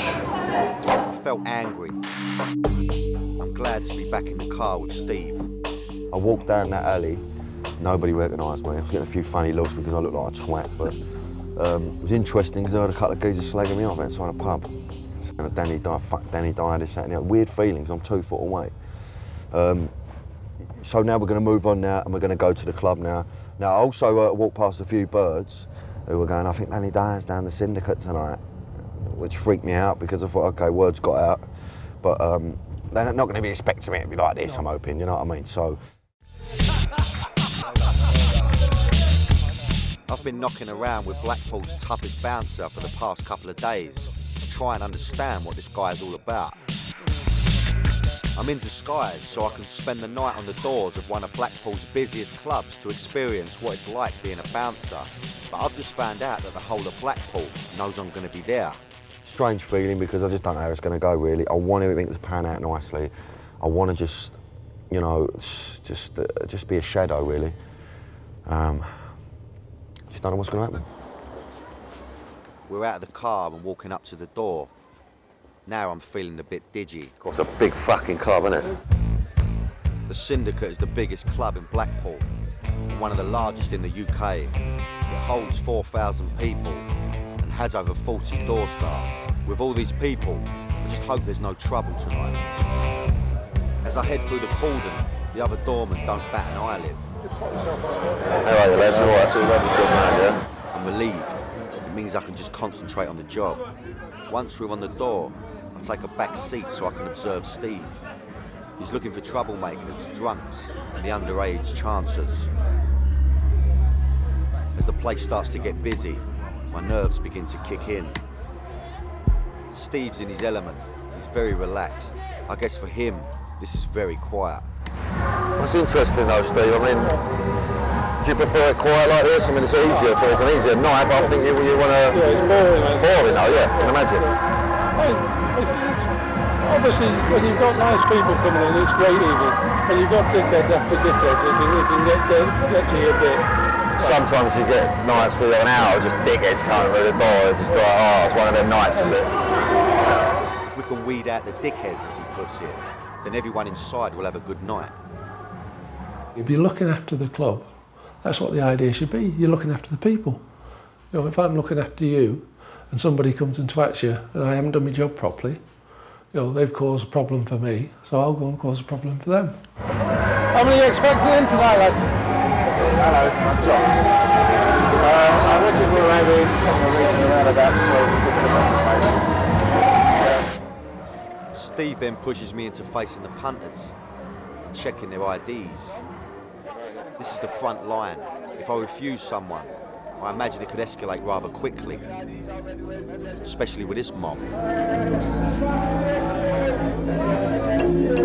Good looking boy. Thank you. So far, it's all working well, and the confidence of the other bouncers is helping me along. Got my haircut since then. Yeah. When did you get it? It's getting busier, and there are some lads at the back that might have spotted me. I think it's going to come on top here. I just think I'm going to get clocked to see what happens. Yeah. I was right, and there's 4 of them. There's a picture here. You've been caught out, mate. You've been caught out. They surround me. Thankfully, they're armed with cameras and not bottles. You don't get a picture if you know. You go. I mean, that was nothing. It wasn't even a scuffle. What if those lads had fancied a tear-up? You're a target out here, and the violence can come from anywhere. The worst time, the closing time, when they're all kicking out on the streets. And they're all fucked. Yeah. They'll get a bit brave, and someone's been looking at someone's bird, and someone, But then I suppose it's not your job then, is it? You just got to stand there, and everything else, obviously, being a gentleman, if it does come on top, you've done it before, you'll get involved. But actually, you've got to let them to it, haven't you? You can't fight every battle in Blackpool, mate. At the end of the night, you don't want to be getting locked up or, you know, it's over as far as you're concerned. Of course. Standing here at the front of the club, I feel exposed. If someone's looking to cause trouble, they know where to find you. A problem Steve knows all too well. The modern doorman is still a target. I mean, a group of kids will get together, let's go to so-and-so and do the doorman. You know, because it's a good night out. I think the strange thing is for Steve is he prefers it busy, he prefers that element of danger, he can't stand it when it's quiet. Speaking to a couple of the other bouncers as well, they're the same, they don't like it quiet, it's boring. They want that element of, it's going to kick off any minute, which surprises me, because I would think it's easy though to just stand there and do fuck all. It's been a good night, and I've learned a little of what it takes to be a doorman. Fearlessness, confidence, qualities Steve has in abundance. I'd like to think I've done a good job. Steve, did I do a good job, sweetheart? If I was still grafting the doors myself when you came to me, you said, any chance? Just about the hair doing that hat, though. Yeah, I'd have you. I think, you know what, I've enjoyed spending time with you, Steve. I think you're a fascinating person. I think what's fascinating about you is that I think you could be easily underestimated just because of your manner. The way you are, you've got a face, you're quite an approachable person, and I think that's where people come unstuck with you. I think that I think you made the point about, you've got to be nice first, keep something back. I've had a small glimpse of Steve's life. It's an interesting but dangerous one. I came here with a preconceived view on bouncers. I thought they were just thugs who stopped you enjoying yourself. What I've learned is if you've had a good night out, it's because the doormen have done a good job. I never got a chance to see how Steve deals with trouble, which I wish I could have seen. He's a gentleman, but he leaves me in no doubt that he can turn it on when he wants to. The family comes first, always have. You know, but I still like to enjoy myself, have a nice time. I'd like to go on holidays, I like to drive a nice car. So, you know, but as it is at the moment, I'm doing it all legally. But, you know, still got the balaclava. Bare knuckle boxers, gangsters, drug dealers. I mean, you wouldn't want to stay around there, would you? Well, guess what? I got an invite. I'm moving in with some of the country's most dangerous men, so we can find out how they sleep at night. And judging by this mob, there's gonna be tears before bedtime.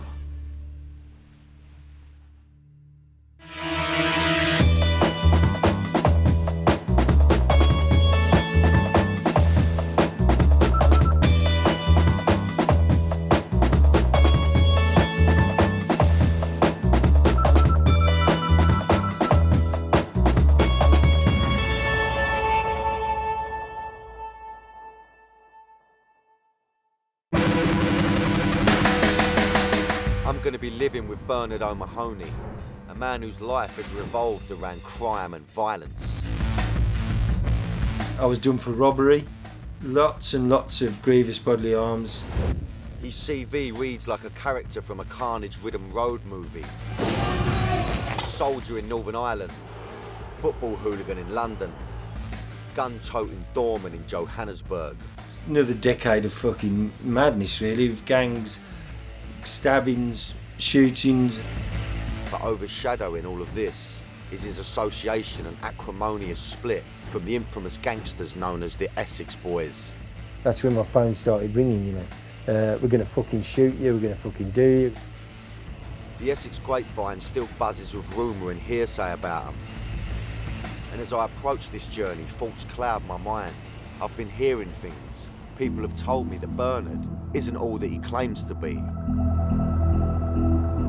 And the weird thing for me is, for the first time, I've been getting phone calls about this guy. I'm being told things, he's a grass, he's a fake, he's living on the back of this, you know, this idea of the Essex Boys and, you know, bad reviews really. So, you know, it's not healthy for me really to be going to meet this guy with this stuff going on in my mind. So I've got to take him at face value. I've got to give the guy a shot, but you know, I'm getting sort of negative thoughts before I've even met him, and that's a weird, strange feeling, you know. I don't like going to work this way, you know. I'd rather just not know anything. I'm meeting Bernard in a field in the middle of the English countryside. What a beautiful day. One absolutely stunningly beautiful day in the middle of a beautiful forest. You know, nice, to go on a nice hike, bit of rambling, and then you come across this.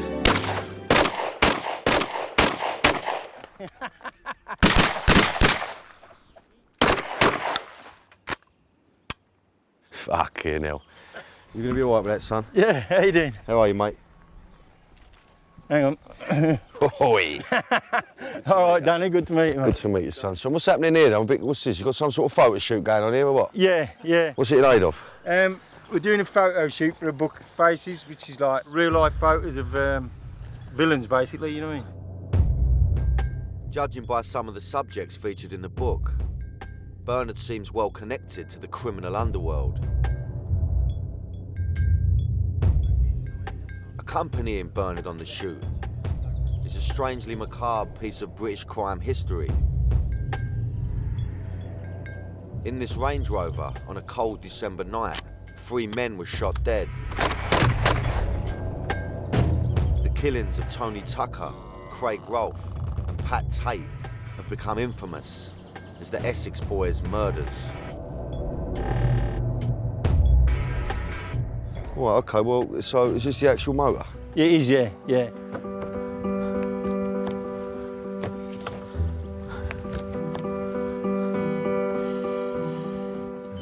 really strange feeling to think that, you know, 3 men were shot to death in this car.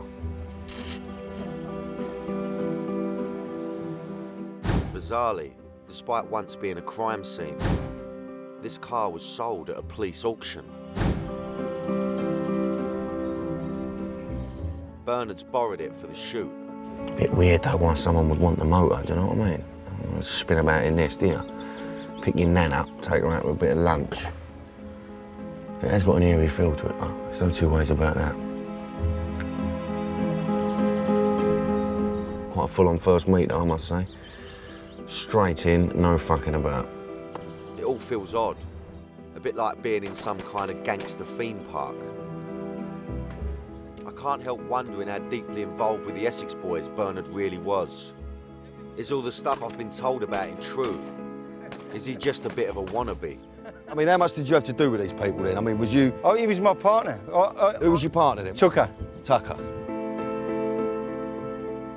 Tony Tucker ran the security for a string of nightclubs, including Raquel's in Basildon, where Bernard worked. I run the door for him, and he was just supplied the drugs in the club, basically. But Bernard's certainly not mourning his former associates. There were 3 bullies who got what was coming to them, really, and it was just a case of not are they going to get shot, who's going to fucking shoot them first, Really? you know what I mean? So there's people queuing up really to wind them out, yeah? Yeah. When they got shot, I didn't, not one fucking bit surprised. Not one bit surprised. I knew it was coming. I couldn't believe they couldn't see it coming, because every other fucker could, do you know what I mean? I'm not sure what to make of all this. Shotguns and a motor in which 3 gangsters were killed. I was unsure about Bernard before I came, and so far nothing has made me think otherwise. I still don't know much about him. I'm going to have to dig deeper and find out to make up my own mind. I'm spending a few days with Bernard O'Mahony, a man whose life has revolved around violence and crime. I personally don't think I was a very violent person. My victims would argue that I am. I'm not quite sure what to make of him. He tells me he's a former associate of the infamous Essex boys. And he's even been using the Range Rover they were shot in for a photo shoot for his book. It has got an eerie feel to it. But I've been told that he's a grass and is someone not to be trusted. We've headed back to Bernard's house, where I'm hoping to find some clues that can tell me more about him. I have a nose in his study. He has a strange mix of mementos and souvenirs that he's collected down the years. I do my work here. Well, I've got to say straight away. Rolling Stones, massive fan myself. In the 80s, he used to be the bodyguard of former Rolling Stones guitarist Mick Taylor. Mick's the one with the hair. Any scrapes? I mean, No, just deranged women, you know what I mean? See, that's not too bad. It's not too bad at all. This led to other security work for a number of high-profile A-list celebrities. Seen your face before. Quite the odd thing for me, Bernard, is obviously, you know, you've got all these sort of, you know, Rolling Stones, another great one of Mick Jagger there, and it's surrounded by these Batman pictures. You know?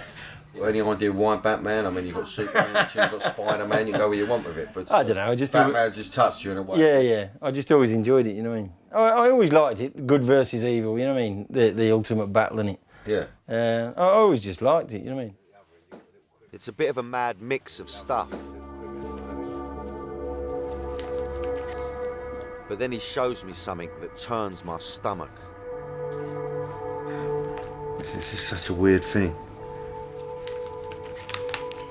Bernard was once a pen pal of the Yorkshire Ripper, Peter Sutcliffe. The murder victim was identified tonight as 20-year-old Jacqueline Hill, a student who had been living in the Headingley area of the city. Sutcliffe murdered 13 women between 1975 to 1980. Although deemed sane at his trial, he was later sent to Broadmoor Psychiatric Hospital.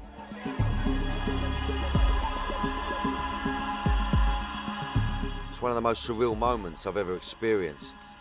Here I am leafing through letter after letter written by one of Britain's most notorious serial killers.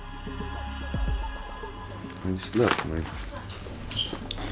it's Peter Sutcliffe's handwriting. Strange to just think that that's a man that has killed many people, you know, for many years. I have vastly changed from my attitude of 10, 11 years ago. I was tragically misguided in those days about certain matters. I know that only too well. Oh, it's terrible. I feel ill reading it. Lots of love and fondest thoughts always, Peter. Fuck me. But why on earth was Bernard writing to the Yorkshire Ripper? As he starts to explain it to me, the story becomes even stranger. Bernard got pally with the Ripper through his friendship with two of Britain's most infamous criminals, the Cray twins.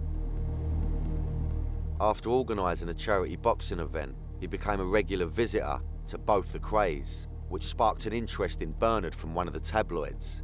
A crime reporter at the News of the World got in touch with me and he just started talking generally to me and he was going, oh, will you visit the Crays? And he said, do you ever see the Ripper when you're in Broadmoor? I said, yeah, I see him all the time. I said, he sits on the next visiting table. So he said, oh, if you ever get any stories on him, like, we're worth a lot of money. So I said, I see what? I said, I'll write to him just to prove he'll do it. So he went, go on then. In order to gain the trust of the Ripper, Bernard adopted an alter ego. Meet 32-year-old barmaid Belinda Cannon. Belinda. Quite imaginative, I must say. You have to adopt the character of the person they're interested in, or the sex they're interested in. So I wrote to him as this Belinda Cannon. He wrote back, and he just, if I asked him what his favourite colour was, he told me. If I asked him why he killed prostitutes, he told me. And I have to admit, in the end, it became quite an amusing game in the end. And, I can imagine. I mean, after about 8 months, he proposed to me. Unbelievable. I mean, Bernard thought his letters would result in selling a story to the papers, but nothing came of it. He realised, however, that by this method, he could get detailed information from prisoners. He began writing to Richard Blenky, who was awaiting trial for the murder of a 7-year-old child, and who Bernard believed was guilty. Over a period of time, he wrote and told me in detail what had happened to this boy. And a week before the trial, I wrote to him. I said, look, I fucking know you lied.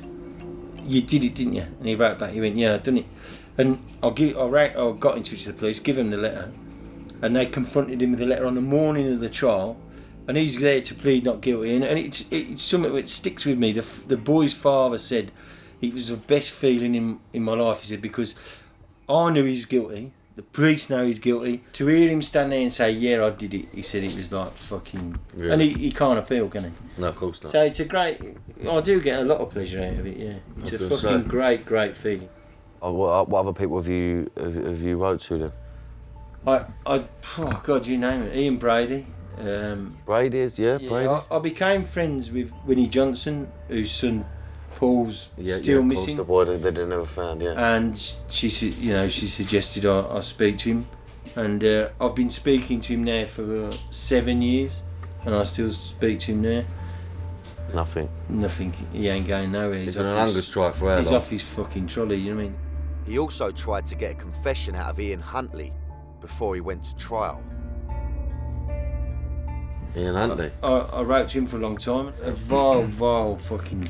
Oh, fucking disgusting, man. Yeah. I mean, they all are, to be fair, aren't they? What drives you then to get up, make a stand, and go that deep into it? I mean, it takes a lot of fucking time, bollocks, fucks with your brain. I despise people who hurt kids, you know what I mean? I fucking despise it. Some people, protest about the ozone layer. Some people ban the bomb, but me, anyone who hurts a child, anybody, I fucking despise them. It's as if Bernard's trying to be like his hero, Batman, crusading for justice, for a different persona. I've never met anyone with such a strange and complex relationship with law and order. On the one hand, involved in a major drug scene with gangsters, and on the other, a pen-wielding vigilante, writing to some seriously disturbed individuals in an attempt to get what he sees as justice. scumbags, have gone to prison, have never appealed, they're guilty, end of story. So there's a lot of satisfaction in that, do you know what I mean? But I just like turning the bastards over, you know what I mean? Bernard lives in Birmingham with his partner, Roche. She's prepared us some dinner. As we chat over our meal, I try to find out where Bernard's vigilante streak comes from. The more we talk, the more he starts to open up to me about the extreme violence he experienced at home as a boy. My old man was a complete fucking horrible bastard. The things he used to do to my mother, like glass her and cut her and fucking do terrible things. It's a good example of this. Is on Mother's Day when I was at school. He picked up a plate and he's gone to my mother. Happy fucking Mother's Day, man. Smashed her fucking straight in the head with it. After enduring years of violent abuse, Bernard and his elder brother decided to dish out their own justice. Me and my brother attacked him, and my brother, we gave him a really good hiding, you know what I mean? Yeah. And the next day he left home. So he come unstuck, you and your brother attacked him, and then he fucked off. He left the next day and never see him again. He couldn't show his fucking face. Never showed him to see him again. He knew his day had come, you know what I mean? He knew his day had come. He wasn't a man, he was a mess, you know what I mean? His life began gravitating towards crime. I was just always in trouble. Always in trouble. I was done for robbery, 2 counts of robbery, affray, assaults, lots and lots of grievous bodily harms, 2 woundings. I was banned from every licensed premises in Staffordshire by the Crown Court. In an attempt to avoid a prison sentence, Bernard joined the army. Again, he ended up surrounded by violence. This time in Northern Ireland. And the locals are really good at fucking you up, you know what I mean? And you're looking all around, you think you're going to be attacked because there's noises, and it is real pressure in your mind, you know what I mean? After 4 years service for Queen and Country, he moved to London, where he signed up with a different kind of army. Attracted to the violence of football hooliganism, he started running about with a Millwall crew. When violence occurred, and I was in their company, they'd think, fucking hell, like, Bernie can have a row, do you know what I mean? Suddenly you have these people who admire you because you're anti-establishment or anti-authority. And you can hold your hands up and you're not, you're going. Suddenly you think you've become someone, which is a foolish thing to think, really. But because you're young and naive, you start to believe it. So the badder you are, the more people like you, you're thinking, the more of a following you have. I can understand how Bernard gained a reputation for himself as a young man, but I can't help thinking about the things people have said to me about him. His name's not held in the highest regard, to say the least, by certain people connected to the Essex scene. For me, before I've met you for the first time and anyone I've met, I'm getting bad vibes off people, telling me this, that and the other about you. Now, I've got to take people on face value at the end of the day. Yeah, if I just stop you there, Danny, this is the crux of the problem. I don't give a fuck for no man or what he thinks of me. I'm my own man. But there are people who say, oh, he's this, he's that, he's that, that. But I'm doing that book Faces, and I've got every top villain in the country has agreed to do it. So the people who tend to sit and talk shit about me are really the people who don't fucking matter, do you know what I mean? Exactly. That's the way I look at it, you know what I mean? When it comes to caring and sleepless nights, there is no one. There is no one. Life's too fucking short, Bernard, don't worry about that. Life is too short, mate. I'm starting to get an understanding of Bernard. He sees himself as a defender of the weak. From beating up his violent father as a young man, to writing letters that convict child killers he despises. It's all part of his own moral code.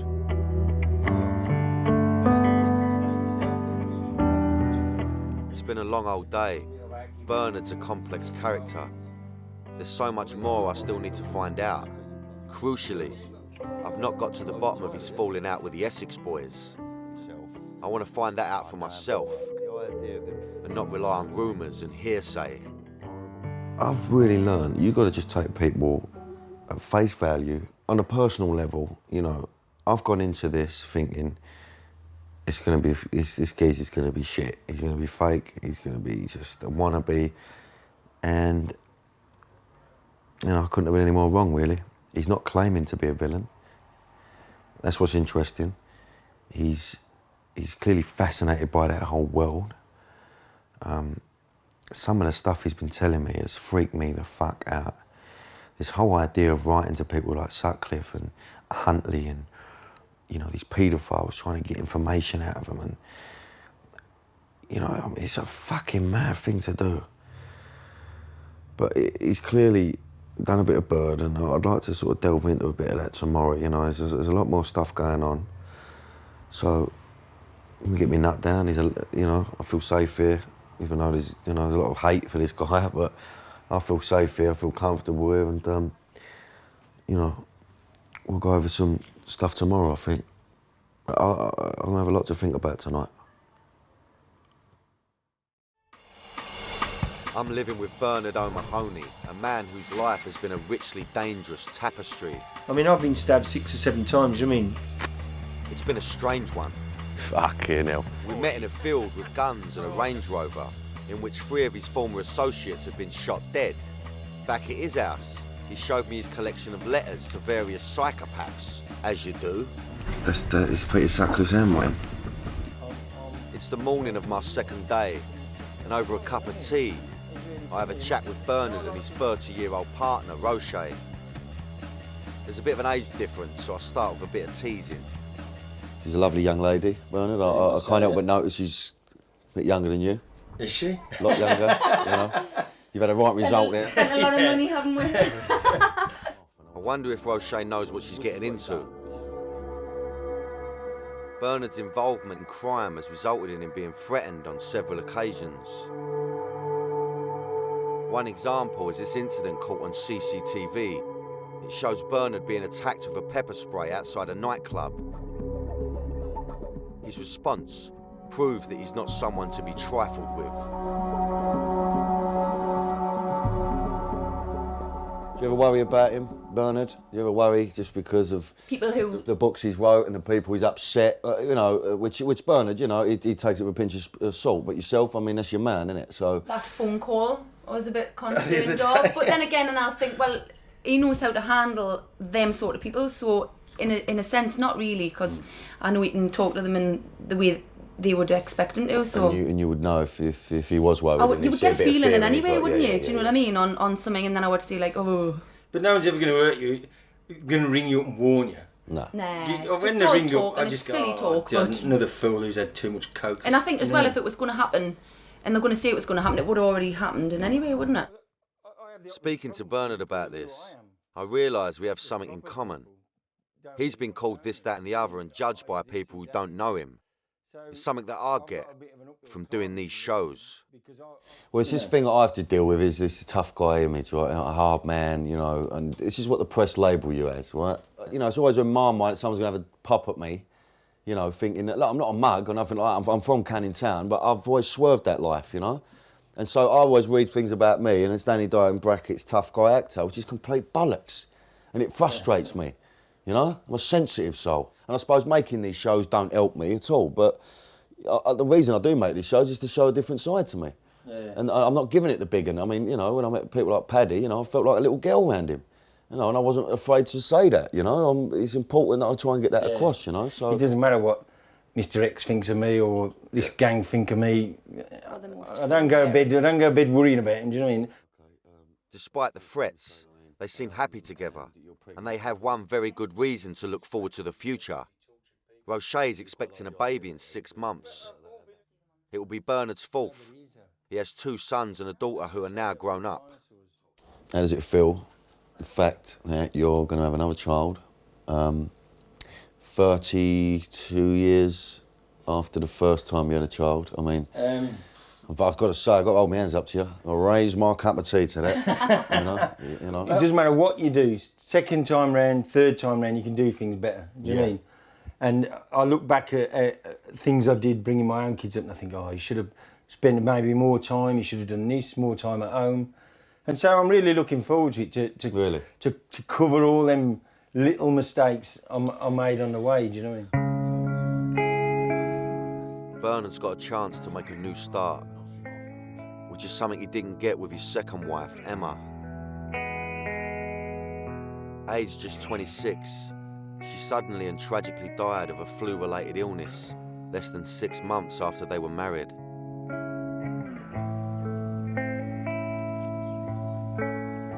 One of Bernard's weekly rituals is to visit her grave.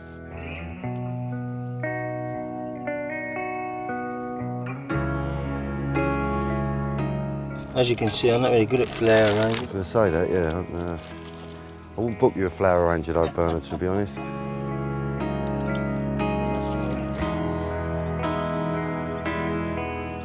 I used to come every other day, you know what I mean? But you've got to move on. She'd understand that, you know what I mean?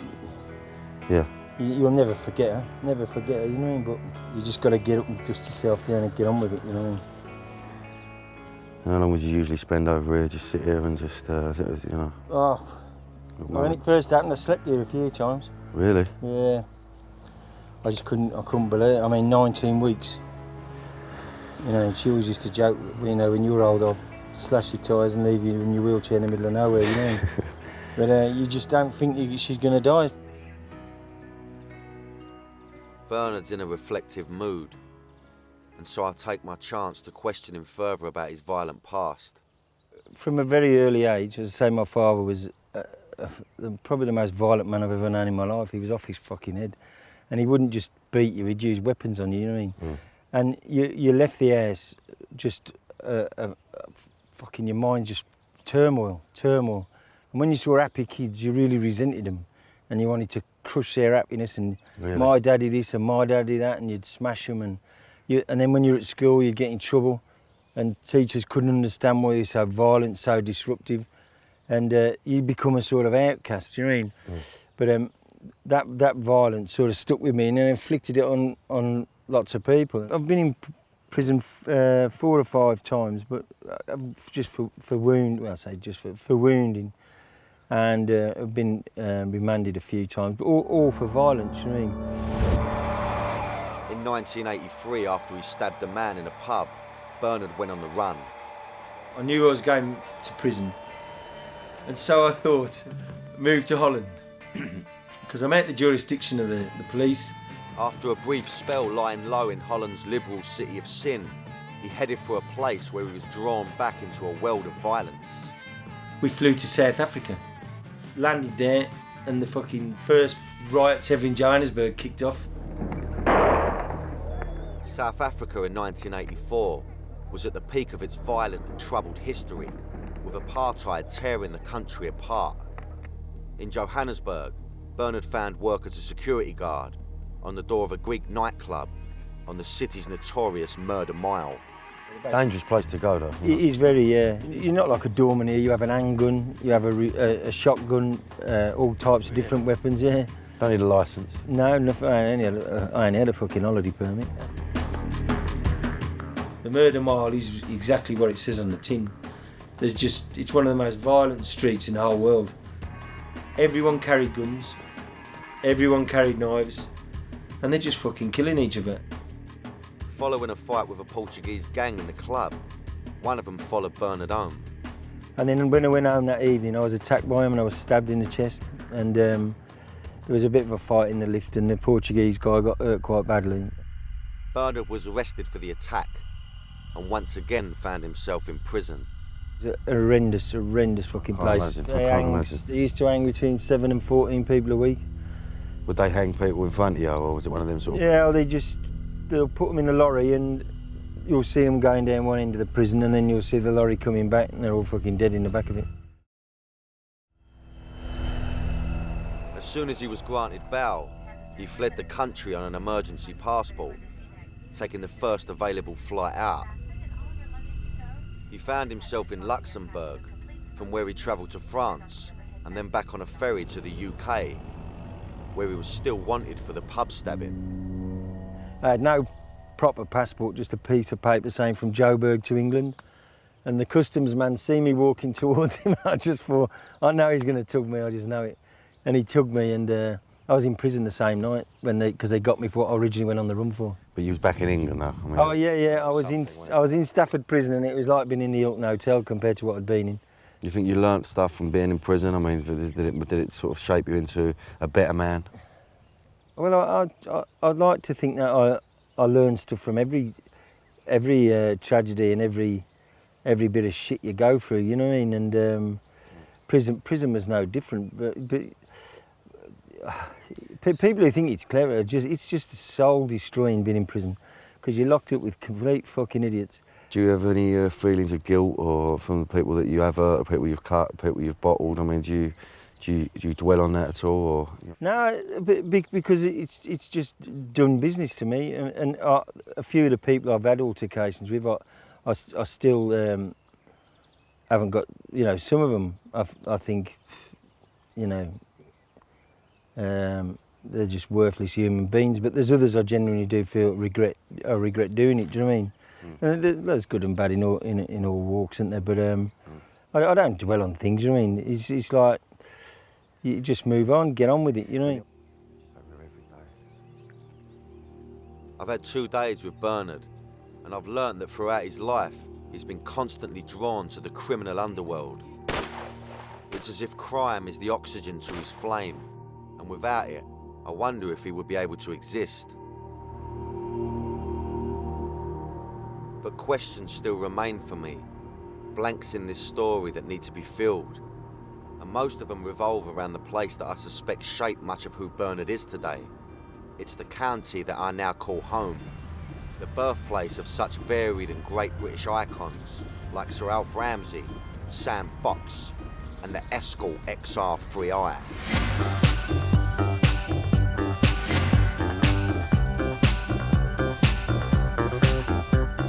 In the 1980s, Essex became synonymous with white stilettos, flash motors, and the aspirational working class. Girls who are boys, who like boys, who do girls, who do boys like their girls, who do girls like their boys. Always should be someone you're in. It had become the place East Londoners moved to when they'd made it. And that included its fair share of gangsters and villains. One of those was Bernard. It's where he met the Essex boys. I want to know how deep, how involved Bernard was with it all, you know? I mean, was he just running the doors? Was he just another bouncer? Was he just another lump? You know, or was he really in with that firm? I mean, was he really, you know, involved with the drug side of things? And, you know, it's still quite a grey area for me. We're meeting in the tiny village of Rettendon, as far removed from the criminal underworld as you could imagine. But its quiet tranquility was shockingly disturbed one morning when the bodies of gangsters Tony Tucker, Craig Rolfe and Pat Tate were found in a blood-splattered Range Rover. The 3 victims were shot in the Range Rover they'd been driven in, not to complete a drugs deal as they'd been led to believe, but to be killed by 2 rivals.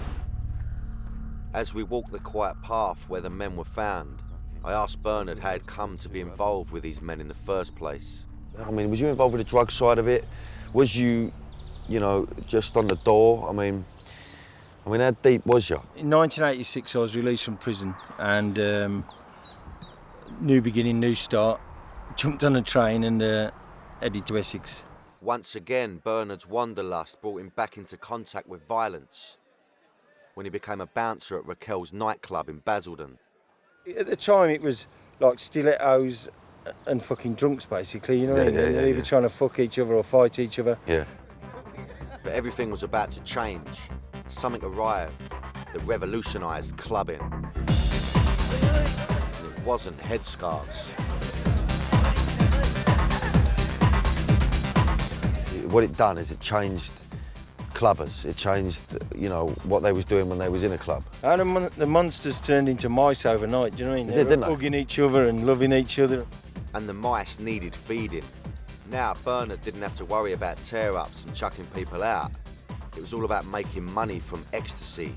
He joined forces with Tony Tucker and they controlled the drug trade inside Raquel's.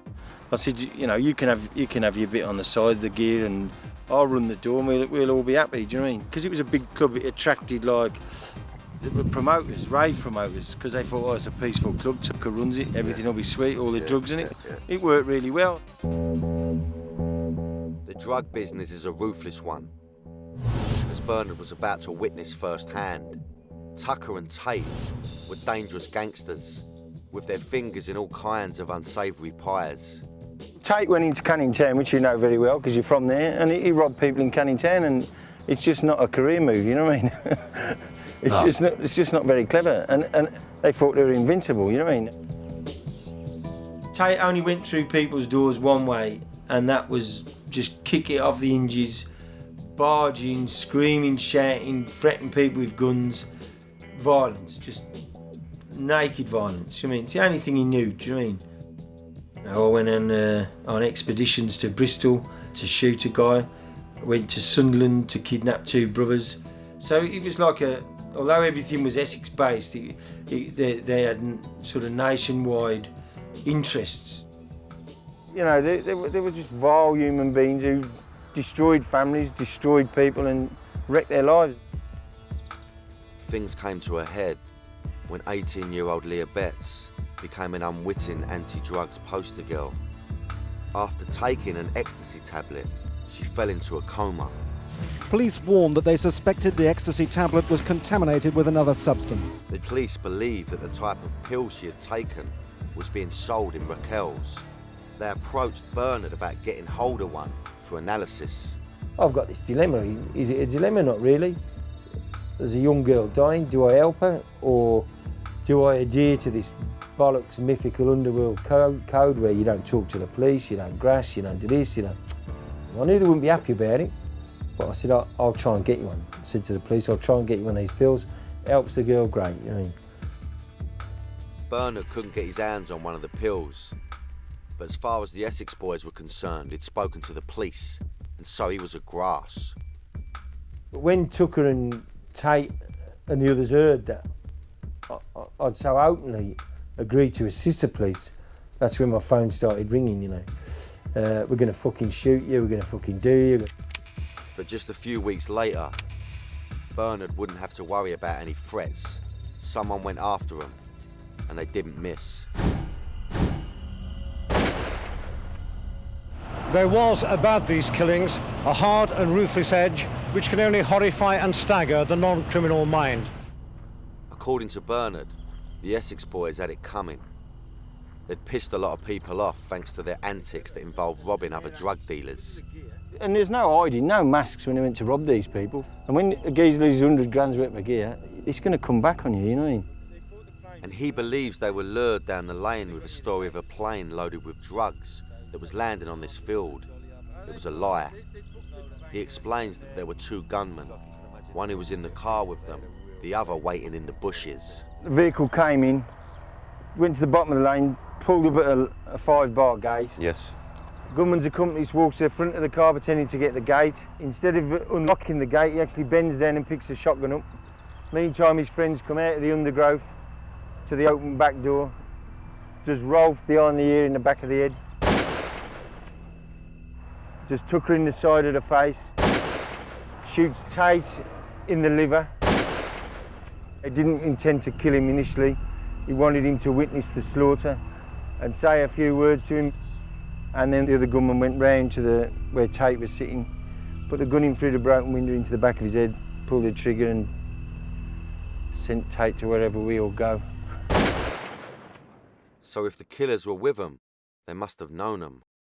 Very well organised, wasn't it? Didn't take a lot of people.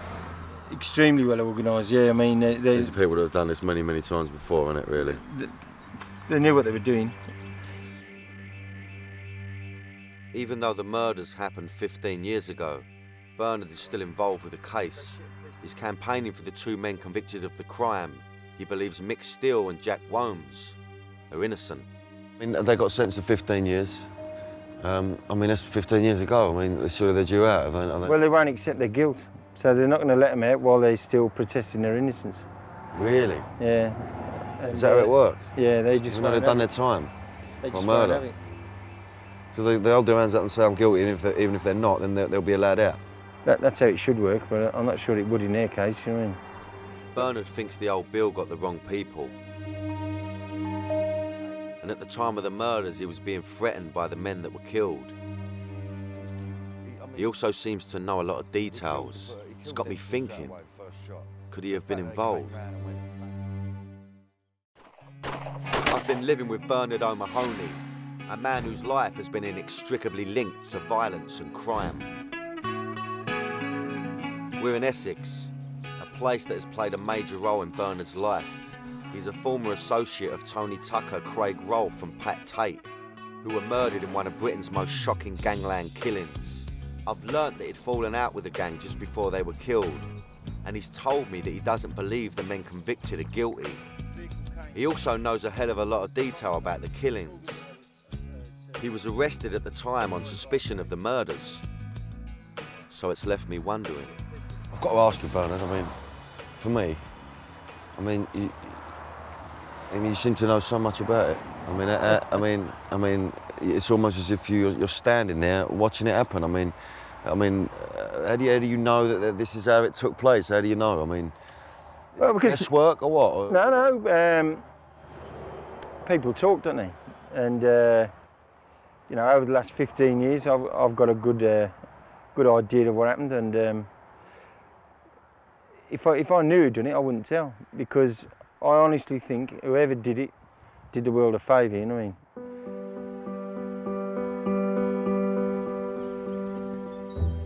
While he's in Essex, Bernard's come to see his daughter, Caris.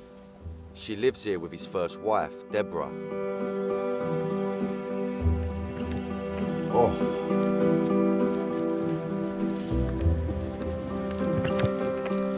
How proud of your daughter? I love her to bits. It's a moment, isn't it? They're both expensive creatures. Cost you a bomb, does she? Both of them, but they're worth it, aren't they? He's clearly proud of his 21-year-old daughter, and I wonder how she feels about her dad. What do you feel about the whole thing with the writing the letters to people like Sutcliffe and... I just think if it helps like the parents of the kids and that out, or it helps them to be sent down, then fair enough. If you can help, you will, won't you? And people don't like it, then bollocks to them, you know what I mean? This whole criminal underworld thing, you know, for you, is it a professional interest? Or is it a bit of an obsession you've got going on? Sort of like if you go into something, you give it 150% and, you know, you can become quite obsessed by it. Is that a fair comment to make? I've never done anything by halves, you know what I mean? But I do get, if I get into something, I won't let it go, you know what I mean? And it's not always healthy. It's definitely not always healthy. But I have a real, I think my whole life's a contradiction, really. I've got this real sense of like injustice and, you know, want to right wrongs. But then I've been a complete arsehole in the past. Something you're constantly battling with? Definitely. You know, I have problems, and my first thought is go and bash them, do you know what I mean? And like the beast resides within, you know what I mean? But you've just got to, as you get older, just think wise up, take a breath, stop, do the right thing. And sometimes when you've lived another life, doing the right thing's frowned upon by other people. I came into this thinking that Bernard could be a grass and a fake. I've listened to his story, and I believe that he did what he felt he had to do. He lives by a complex code, which appears contradictory. On the one hand, he has roots in violent criminality, and on the other, he seeks to right injustices. It's not always easy to do the right thing, especially when people are looking to kill you for doing it. Bare-knuckle boxers, gangsters, drug dealers. You wouldn't want to stay around theirs, would you? Well, guess what? I got an invite. I'm moving in with some of the country's most dangerous men, so we can find out how they sleep at night. And judging by this mob, there's gonna be tears before bedtime.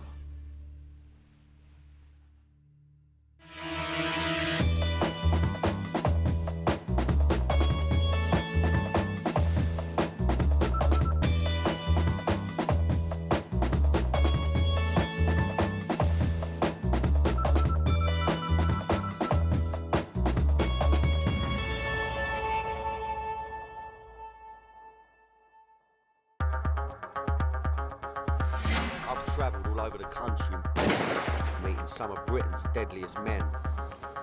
From Blackpool to Belfast, London to Liverpool. I've got to know bare-knuckle boxers, armed robbers, loyalist paramilitaries, SAS operatives. Seriously deadly men. I can eat you just like I'm eating a bar of chocolate. The demon that I can summon on in an instant was rattling the cage, man, rattling the cage. 15 minutes away from being shot. I've been trying to understand what makes these men tick. And living with them meant living dangerously. I'm fucking shitting myself. For the next hour, you're gonna share my highs. And my lows. Oh, it's been me fucking ring up. On a journey that's been a roller coaster ride of emotion. Calm the fuck down. Calm the fuck down. Ah, it's the legs, isn't it? Oh, fuck, mate. This is such a weird thing. This man oozes man. He's a man's man. Relax. Look at me. Whoa! Yeah. Fuck that. I experienced a lot along the way. But the overriding feeling was always the same. You know, my bum is flapping a little bit.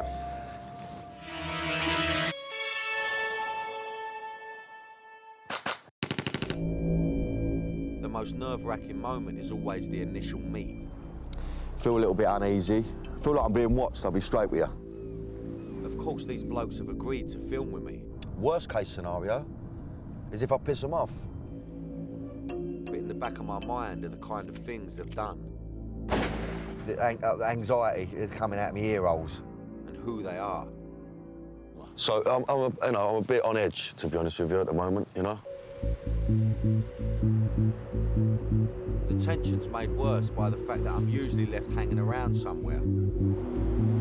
All I do know is that he's late. But with this lot, I wasn't going to pull them up on their timekeeping. Oh, no, one of them's got a gun. Yeah, he is, look at the size of him, look. Monster. And if there was one thing I learned, it was always to expect the unexpected.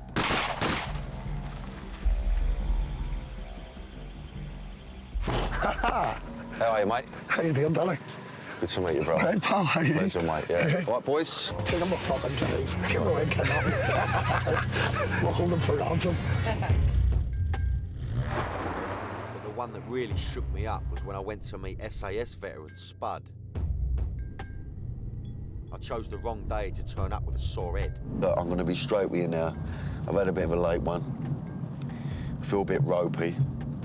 So, you know, I hope he just takes it nice and easy on me because I'm really not up to much. Because what he had in store for me meant I needed to have my wits about me. Hi. Pleasure to meet you, Yeah. mate. Pleasure to meet you. Right? Good as gold, mate, yeah. Yeah, excellent.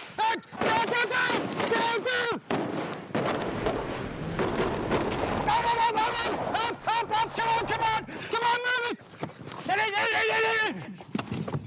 Go! I was definitely shaken and a little bit stirred by the attempted kidnapping. Oh, mate, I knew something bad was going to happen. You're bang out of order. But it wasn't the only time that I was made to feel uncomfortable. Oh.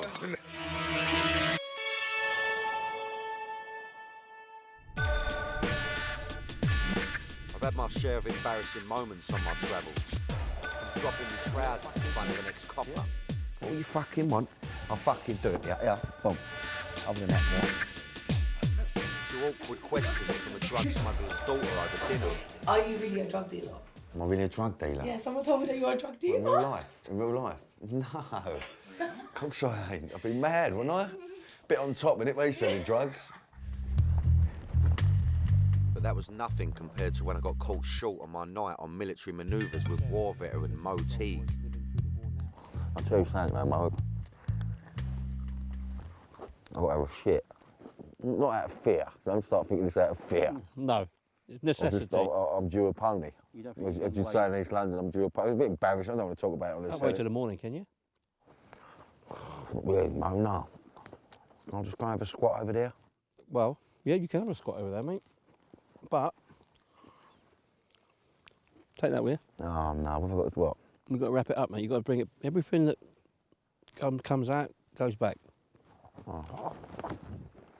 You want me to hold your hand or anything? No, you're all right. You're all I right. gave it a go, but I didn't have any joy. Well, that was quick. You know what it is, Mo? I don't think I can do this. Fuck off. No, it's embarrassing. It's embarrassing, right? Yeah, come on, you can do it. No, I've just had a little moment. I was over there. No, you're all right. I was taking my strides off. Come on. Right, and I was unraveling the cling film. And? And I thought, I can't be fucking ponying in a bit of cling film. Why Listen, not? if I was in a proper war situation, I would do it, and I totally understand what you're doing here because you're trying to give me an insight into what it would be like. I don't think I can have a shit in a bit of cling film. I've been living and breathing the lives of some of Britain's deadliest men. This geezer was absolutely insane. He's sniffing CS gas. And these blokes didn't pull their punches. Just relax. Right, I think some other can do this demonstration. Although I have a lot of fond memories of my time with the deadliest men. All right. Cheers, mate. The times I remember most vividly were when I was feeling a bit digi.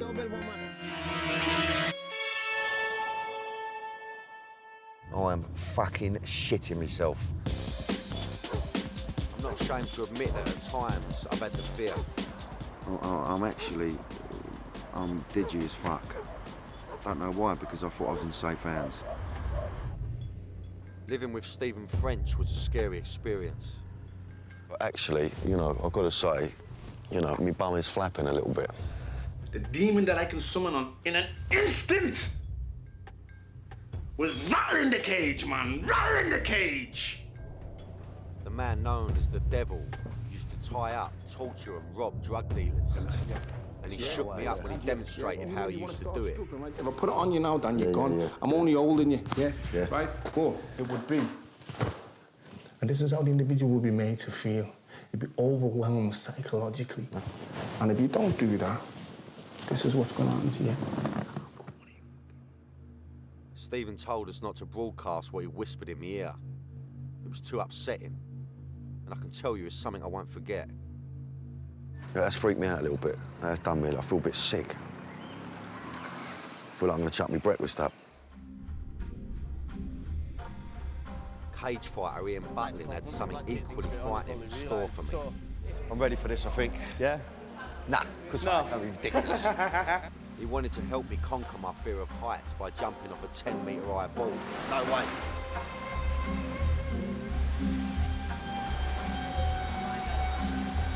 I was absolutely bricking it.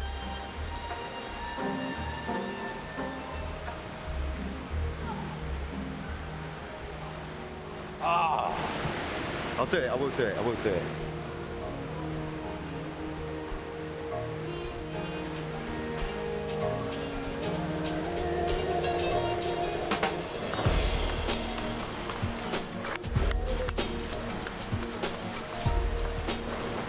Fucking hell.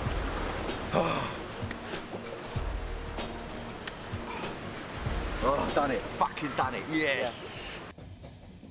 But the shit almost really did hit the pants when Blackpool bouncer Steve Sinclair revealed to me over a pint of lager that he had recently received a death threat. And I was supposed to be staying at his house.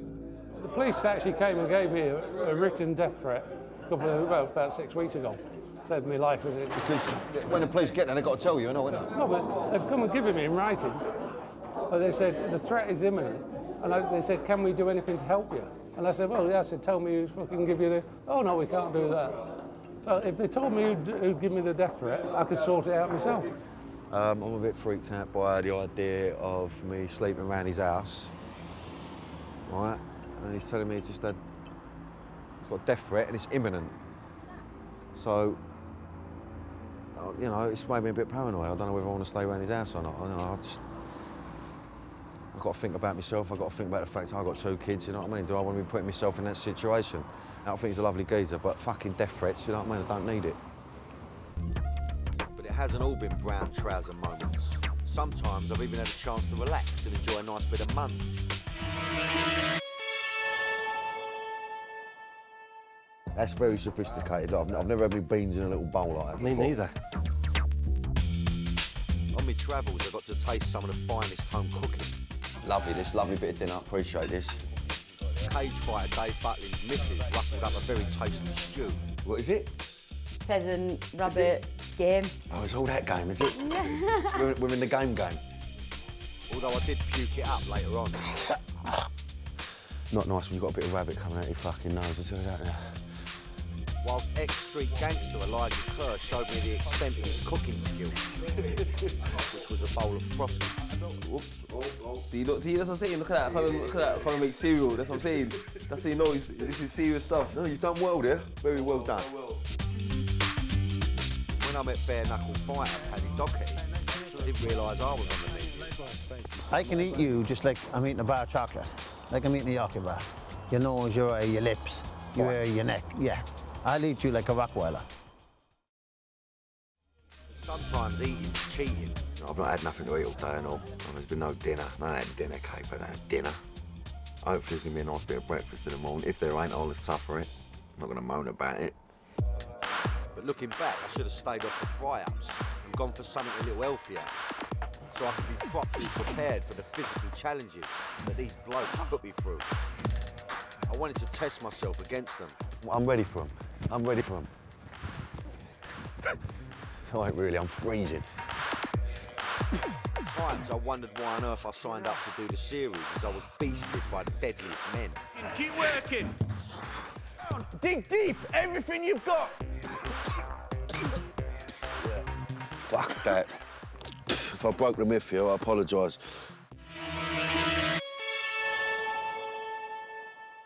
In Huddersfield, the cage-fighting Butlin twins seemed to enjoy watching me go through the pain barrier as I attempted their gruelling circuit training.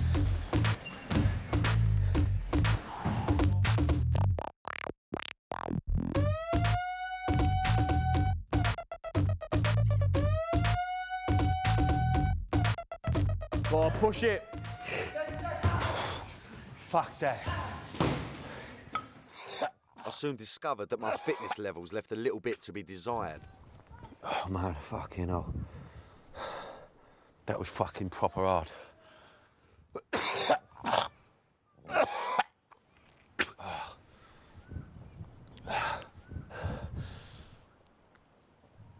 It's embarrassing, man. That wasn't even like fucking 1% of what they put in there, and that's just fucked me. I'll give up smoking and boozing, is what I've got to do. But at a secret military training camp, I found ex-SAS operative Spud to be an even harder taskmaster. How does that feel now?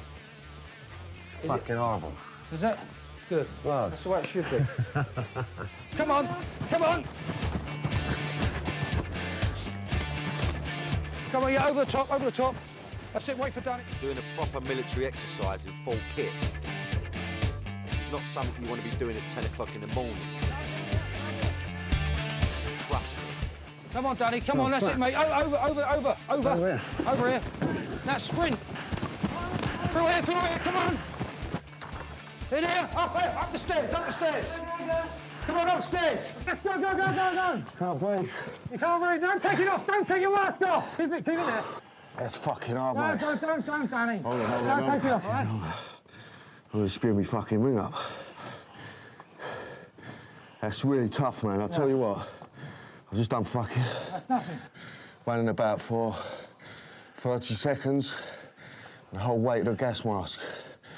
Tell you what, boys. It's made me feel proper sick. The most painful and shocking moment of them all, however, was with war veteran and martial artist Mo T. Mo's speciality is killing people with his bare hands. He didn't quite kill me, but he did take the meaning of a hands-on demonstration a bit too literally. So I'll come into you like that. Oh, fuck me. All right, OK, yeah. So I said, all right, yeah. Caught me right in the heart then. Yeah. No, that's a powerful tool, that, isn't it? Your elbows are, yeah, that's... So what? So just do it slowly. You ain't got to hurt me, all right? Now, once I get in here, OK, I can reach in, boom, headbutt. Yep, gotcha. There's your eye rip your eye out. OK, you relaxed?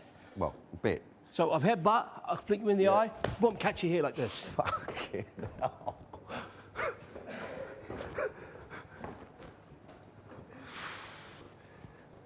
Right, I think some other could do this demonstration.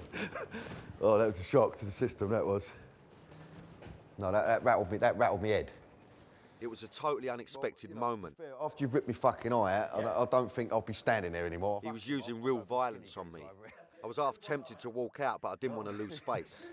No, OK, that's very simple. So I agreed to another demonstration.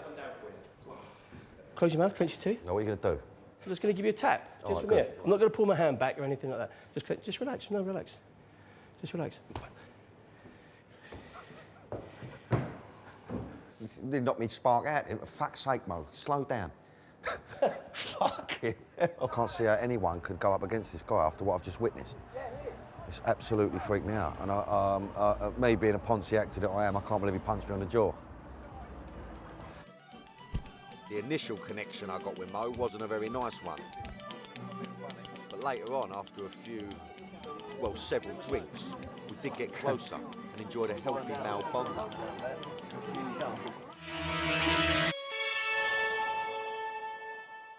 Come and sit down here. Mo, can I sit on that log? This is my idea of heaven. Isn't it? A little drop of whiskey. Drop of whiskey. Well, no, it's not a little drop of whiskey with you. It's not a little drop of whiskey. I've no. learned that. No, Right? it's not. I just want to fucking lay here, Mo, like that. I've got a sleeping bag. Me in and there. you, I wouldn't. No, fuck the sleeping bag. You keep me Just warm, sit Mo. here. You're a warm man. So you're going to show me a bit of grappling? With cage fighting former football hooligan Barrington, I got even more intimate.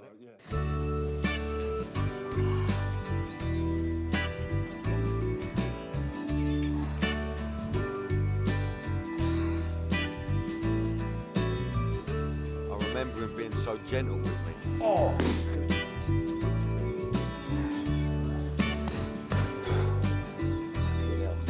I just feel like a little girl round him. I feel like going, you know what I mean? I'm absolutely like that round him. Living with a man 24/7, you get to see everything. Sometimes a bit too much. Right, so look, I don't want to be a bit weird, and I've just walked in having a bath.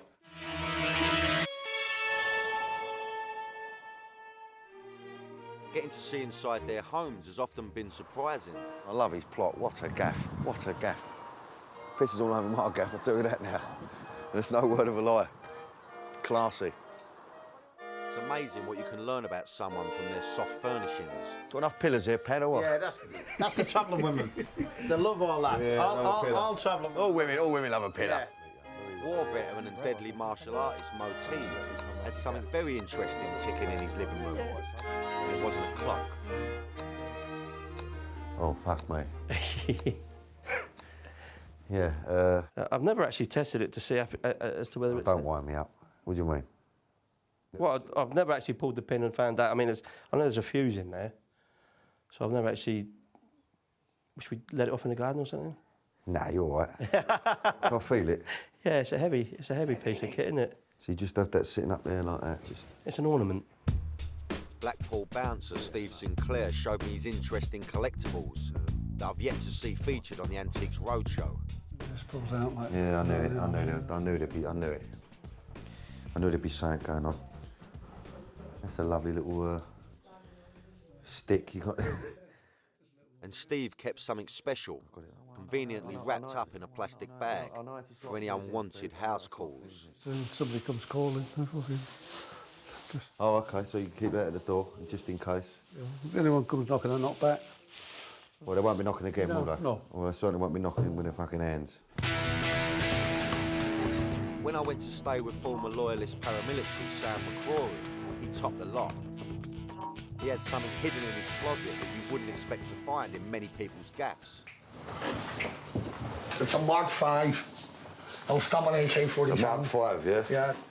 So will that stop a bullet? Yeah. Fucking hope so, it'll work. I was going to say, don't really want to find out, Just put it up over your head, yeah. There you go. One of them ones, yeah? So you just whack that underneath your top, yeah? Yeah, that's all. God, I won't feel very confident in that if someone's going to take a shot on me. That's it. It's still going to prop her out, though, isn't it? You're going to go over, aren't you? Well, if really very fucking clever, they'll shoot you in the head. Yeah, mate. I've been living with some of Britain's deadliest men. Demon that I can summon on in an instant was rattling the cage, man, rattling the cage. From international drug smugglers to undercover coppers, you name them, I've been with them. God, I get told of that, look. Yeah. This is the tale of our journey that saw me travel the country and experienced firsthand what it is to live dangerously. Not acting, certainly not for fun, for real. With the kind of geeks I've been knocking about with, it's no surprise that at times things got a bit out of hand. Got me pull cue there, in case it comes on top. I'm joking, why am I even saying that? Why am I even saying that? It goes off, I'm out the door, mate. Just let's calm the fuck down. Calm the fuck down. I feel like I'm in lawless Britain. It didn't take long for things to get heavy when I went to Brixton to stay with former street gangster Elijah Kerr. After half hour, the old Bill showed up. I'm following him around and he's been tagged. I mean, I don't know what's going on. I'm hoping it's all going to be sweet. I hope he ain't got about fucking 20 guns in his motors. We're fucked. This car's being driven illegally. This gentleman hasn't got a driving licence, and that means he hasn't got a lot of insurance. Always got something to say all the time. Got more old Bill and all. Fucking hell, bang on us. This is a mad one, this one. This is mental. Within the fucking first hour of meeting him, it's on us. The old Bill are on us. I mean, this is a geezer that's out of crime now as well, apparently. I mean, fuck me, imagine what it was like when he was running around fucking robbing people. Welcome to the hood. Welcome to South London. Welcome to the state. When I joined Cage Fight at Barrington on a night out on the doors of Coventry, I thought it was going to kick off when we went into one of the busy bars.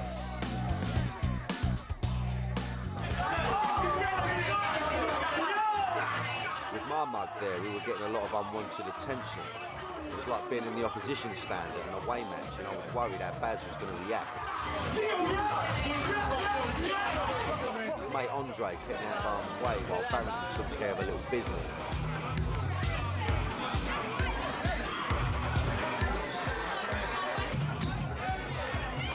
He got one of his doormen to do the dirty work. Fucking man!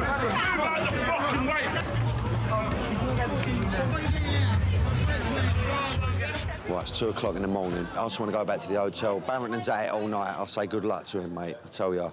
But I shouldn't have been surprised that something would happen the night I went out with bare-knuckle boxer Paddy Doherty. I've had my chin broken too, snapped. I've had my 2 jaws broke. I've had my nose busted. But that's all relevant. You got to take that. West time going in with it if you can't take it. Absolutely. And if you're bleeding from there, West go, oh, I'm bleeding. Fuck that. You're bleeding. Get on with your life. Get on with your fight. This man oozes man. He's a man's man. You know, he's old school. He's prehistoric.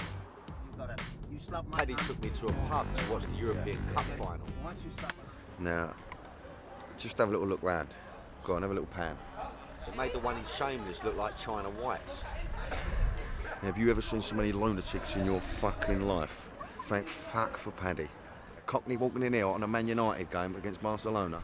Please, Paddy, just fucking don't leave my side. I felt like my biblical namesake as I headed into the lion's den. It was full on and up inside the boozer. But when we spilled out at closing time, things got a little heavy. Party mood had turned ugly, and the crowd were looking for trouble. United will never die. Right, hey, mate, get out. I'll blow you out. Why? What are you being nasty for? Go away! When you're the toughest guy in the pub, sometimes people try to prove themselves. Hey! Go away! There was a scuffle, and while Paddy stared the man down, we got out of there liver. Okay, all right, let's just calm the fuck down. Calm the fuck down. Making a series like this with men whose lives have been dominated by violence and crime, it's no surprise that they've spent a fair amount of time inside. A combined total of 1,235 years, or something like that. Being banged up and somewhere like that, and surrounded by cutthroats, gives me the horrors. It really does.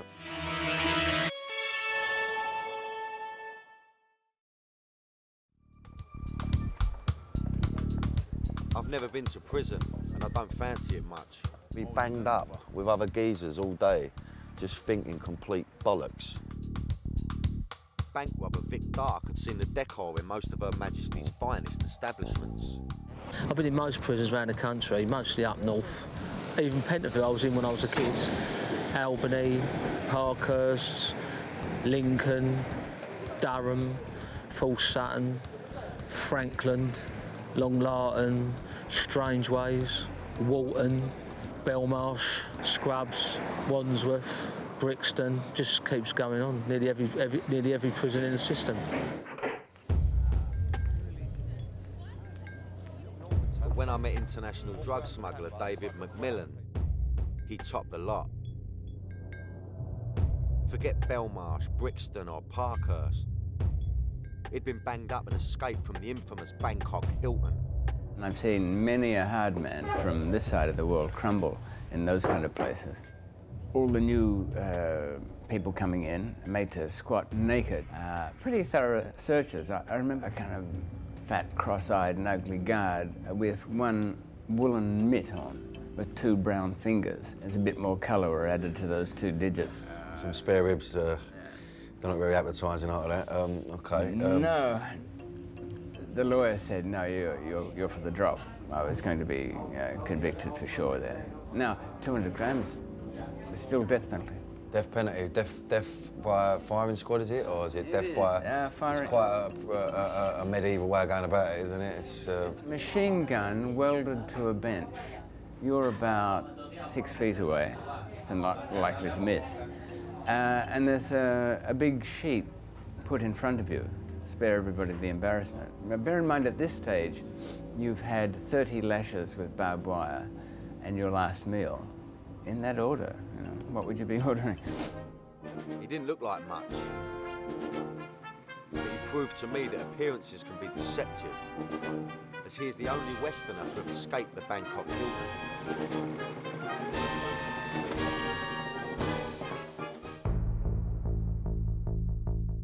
But while David was hell-bent on getting out of jail, in Northern Ireland I discovered that loyalist paramilitary Sam McCrory didn't seem to mind being inside the infamous Maze prison. Because from what he told me, it sounded like one big long party. This is probably going to sound really fucking strange. Some of my happiest moments were in there. Really? Some of my funniest times were in there. There was some good laughs.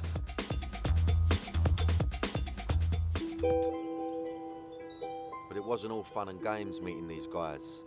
They had some truly moving stories, and at times I had a bit of a lump in my throat. I always find it quite, it's quite a moment coming to a cemetery anyway, you know, so it's always a bit, whole mood changes, it all gets a bit tense.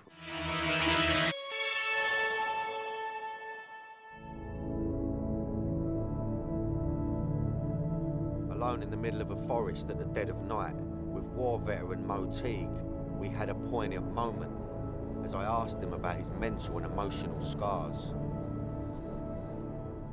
So, Mo, I mean, it's a tricky subject, really, but I mean, the idea of this post-traumatic stress disorder, you say something that you suffer from? Yeah, I guess, yeah. I mean, it's even just, you know, it kind of...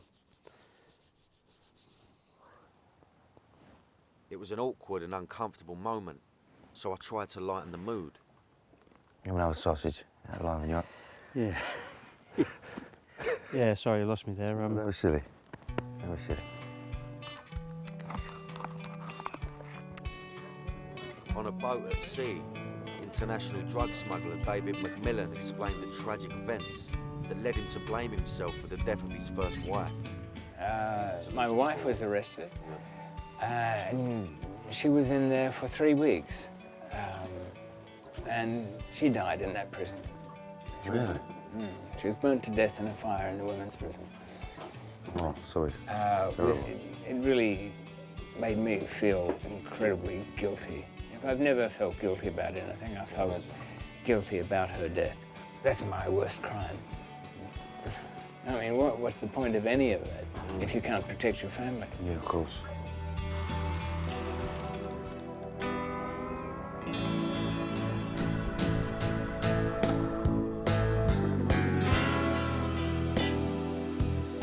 Living with such extreme characters, it's little wonder that I had some weird and surreal experiences. Oh no, what's happening here?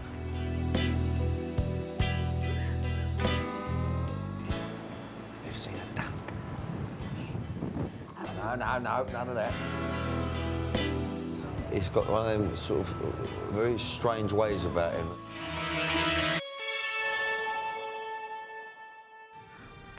This is such a weird thing.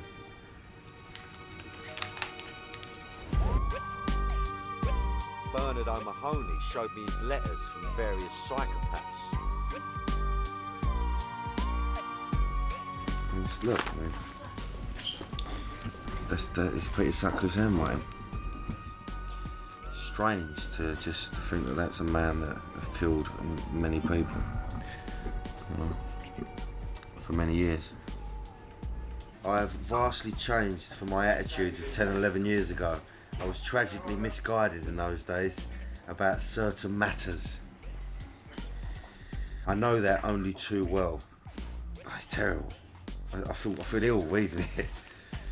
Lots of love and fondest thoughts always, Peter. Fuck me.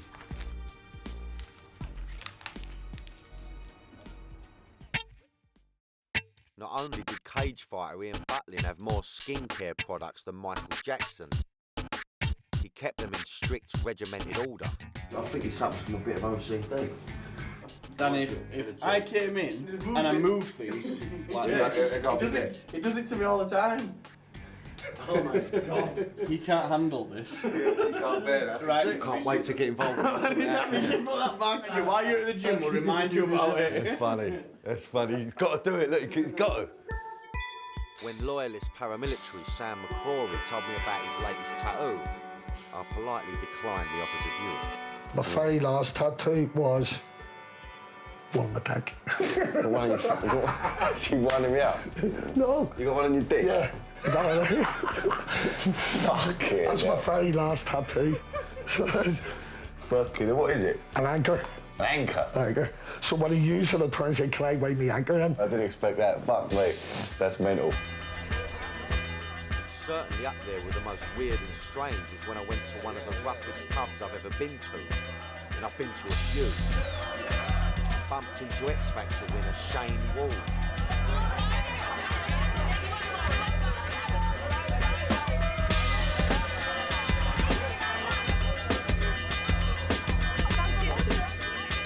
After today, I'm absolutely ready for anything. I've been living with some of the country's deadliest men, living their lives and living dangerously. All right, girls? Hiya. You all right, love? A couple of salts. I've had to prove that I wasn't scared of him. If he punches me in the jaw again, I'm going to knock him spark out, I'm telling you. I'm joking, because I'm joking. Kill me. More often than not, I've had to show him as the boss. Fucking hell. Oh.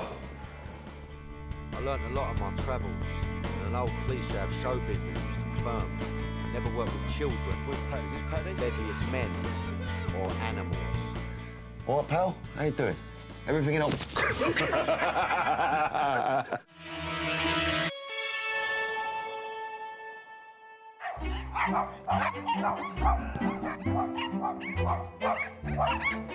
With bare-knuckle boxer Paddy Dockett, it was all about horses.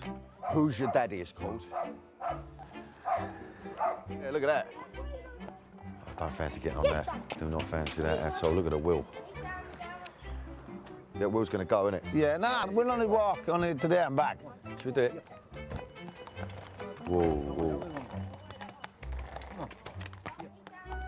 And then there was man's best friend. Mate. Some of the dogs were vicious. Could easily attack at any moment. No, none of that. Other dogs were fluffy and expensive. They're worth a few quid, these dogs, aren't they? What, the Pomeranian? Yeah, about £1,000. Yeah, they are. They're about a bag of, they are, honestly. A bag of? A bag of sand. Bag of sand. Oh, you'll have to tell me all of those, Daniel. No. My darling doesn't know the lingo. Well, no, I thought, you know, you're out of Bermondsey, don't you? Yeah, I'm Bermondsey. So you know the game then, didn't you? Now, I love a dog, but not as much as Blackpool bouncer Steve Sinclair. Another Yorkie in here, I noticed. Everywhere you turn, Yorkies, look. Oh, actually, no Yorkies, not a Yorkie in sight. Yeah, hold on, what's that? Oh, look. Oh, no, yeah. I knew there'd be one. I knew there'd be one knocking about. There had to be one. Hello, come here. Hello, you ever seen a cockney before? Never seen a cockney, have you? Say hello to Danny. Got no aggravation. They weren't all animal lovers. They're dying to shoot something, oh, bless them. I'm over the moon, they never are. I'm over the moon. When you're living dangerously, sometimes you have to put yourself on the line. Look fear full in the face. It's fucking just a horrible feeling. And stare into the heart of darkness. And end up looking like a complete mug. Round. You mean round? You mean round? Look at me.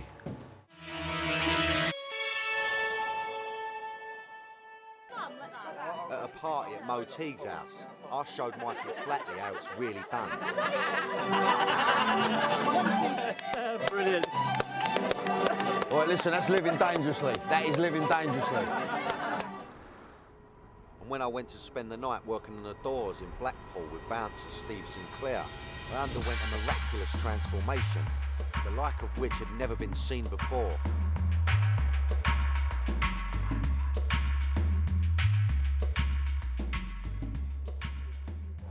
Look at me. I look like I should be sitting in a fucking library. I actually look quite clever, I like that. I look like one brainy fucker. I look like someone who's... I look like I write a number bod. Just first impressions. What do you reckon? But if you thought that was funny... Shitting my pants, making my debut on the rap scene. I think it's about time. It's been a long time coming. Nearly 32 now, so it's time to express me fucking self. Right, sweet as. I don't want to fucking laugh, right? This has come from the heart. This goes out to all the South London boys, living it up. Living like kings in a concrete jungle. Respect to anyone who's lost their lives on the streets. Respect to anyone who's living dangerously. Get hold of that shit. Get hold of that. Fucking, I've upset myself. I've got emotional around it.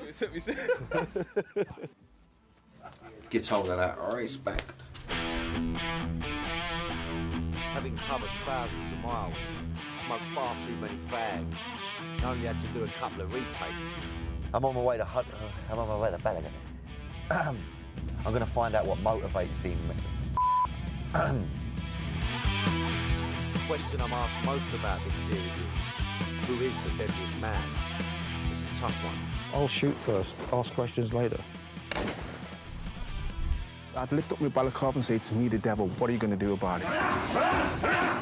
Can't see how anyone could go up against this guy after what I've just witnessed. Took off lips, body parts. Here's the thing. I don't want to piss any of them off by choosing one, so I'll let you decide. Oh, fuck me. Would you like to meet another alleyway? Fancy a bit of that? Fucking sitting there in your fucking settees. And that's hard work. That's living dangerously. Sweet as.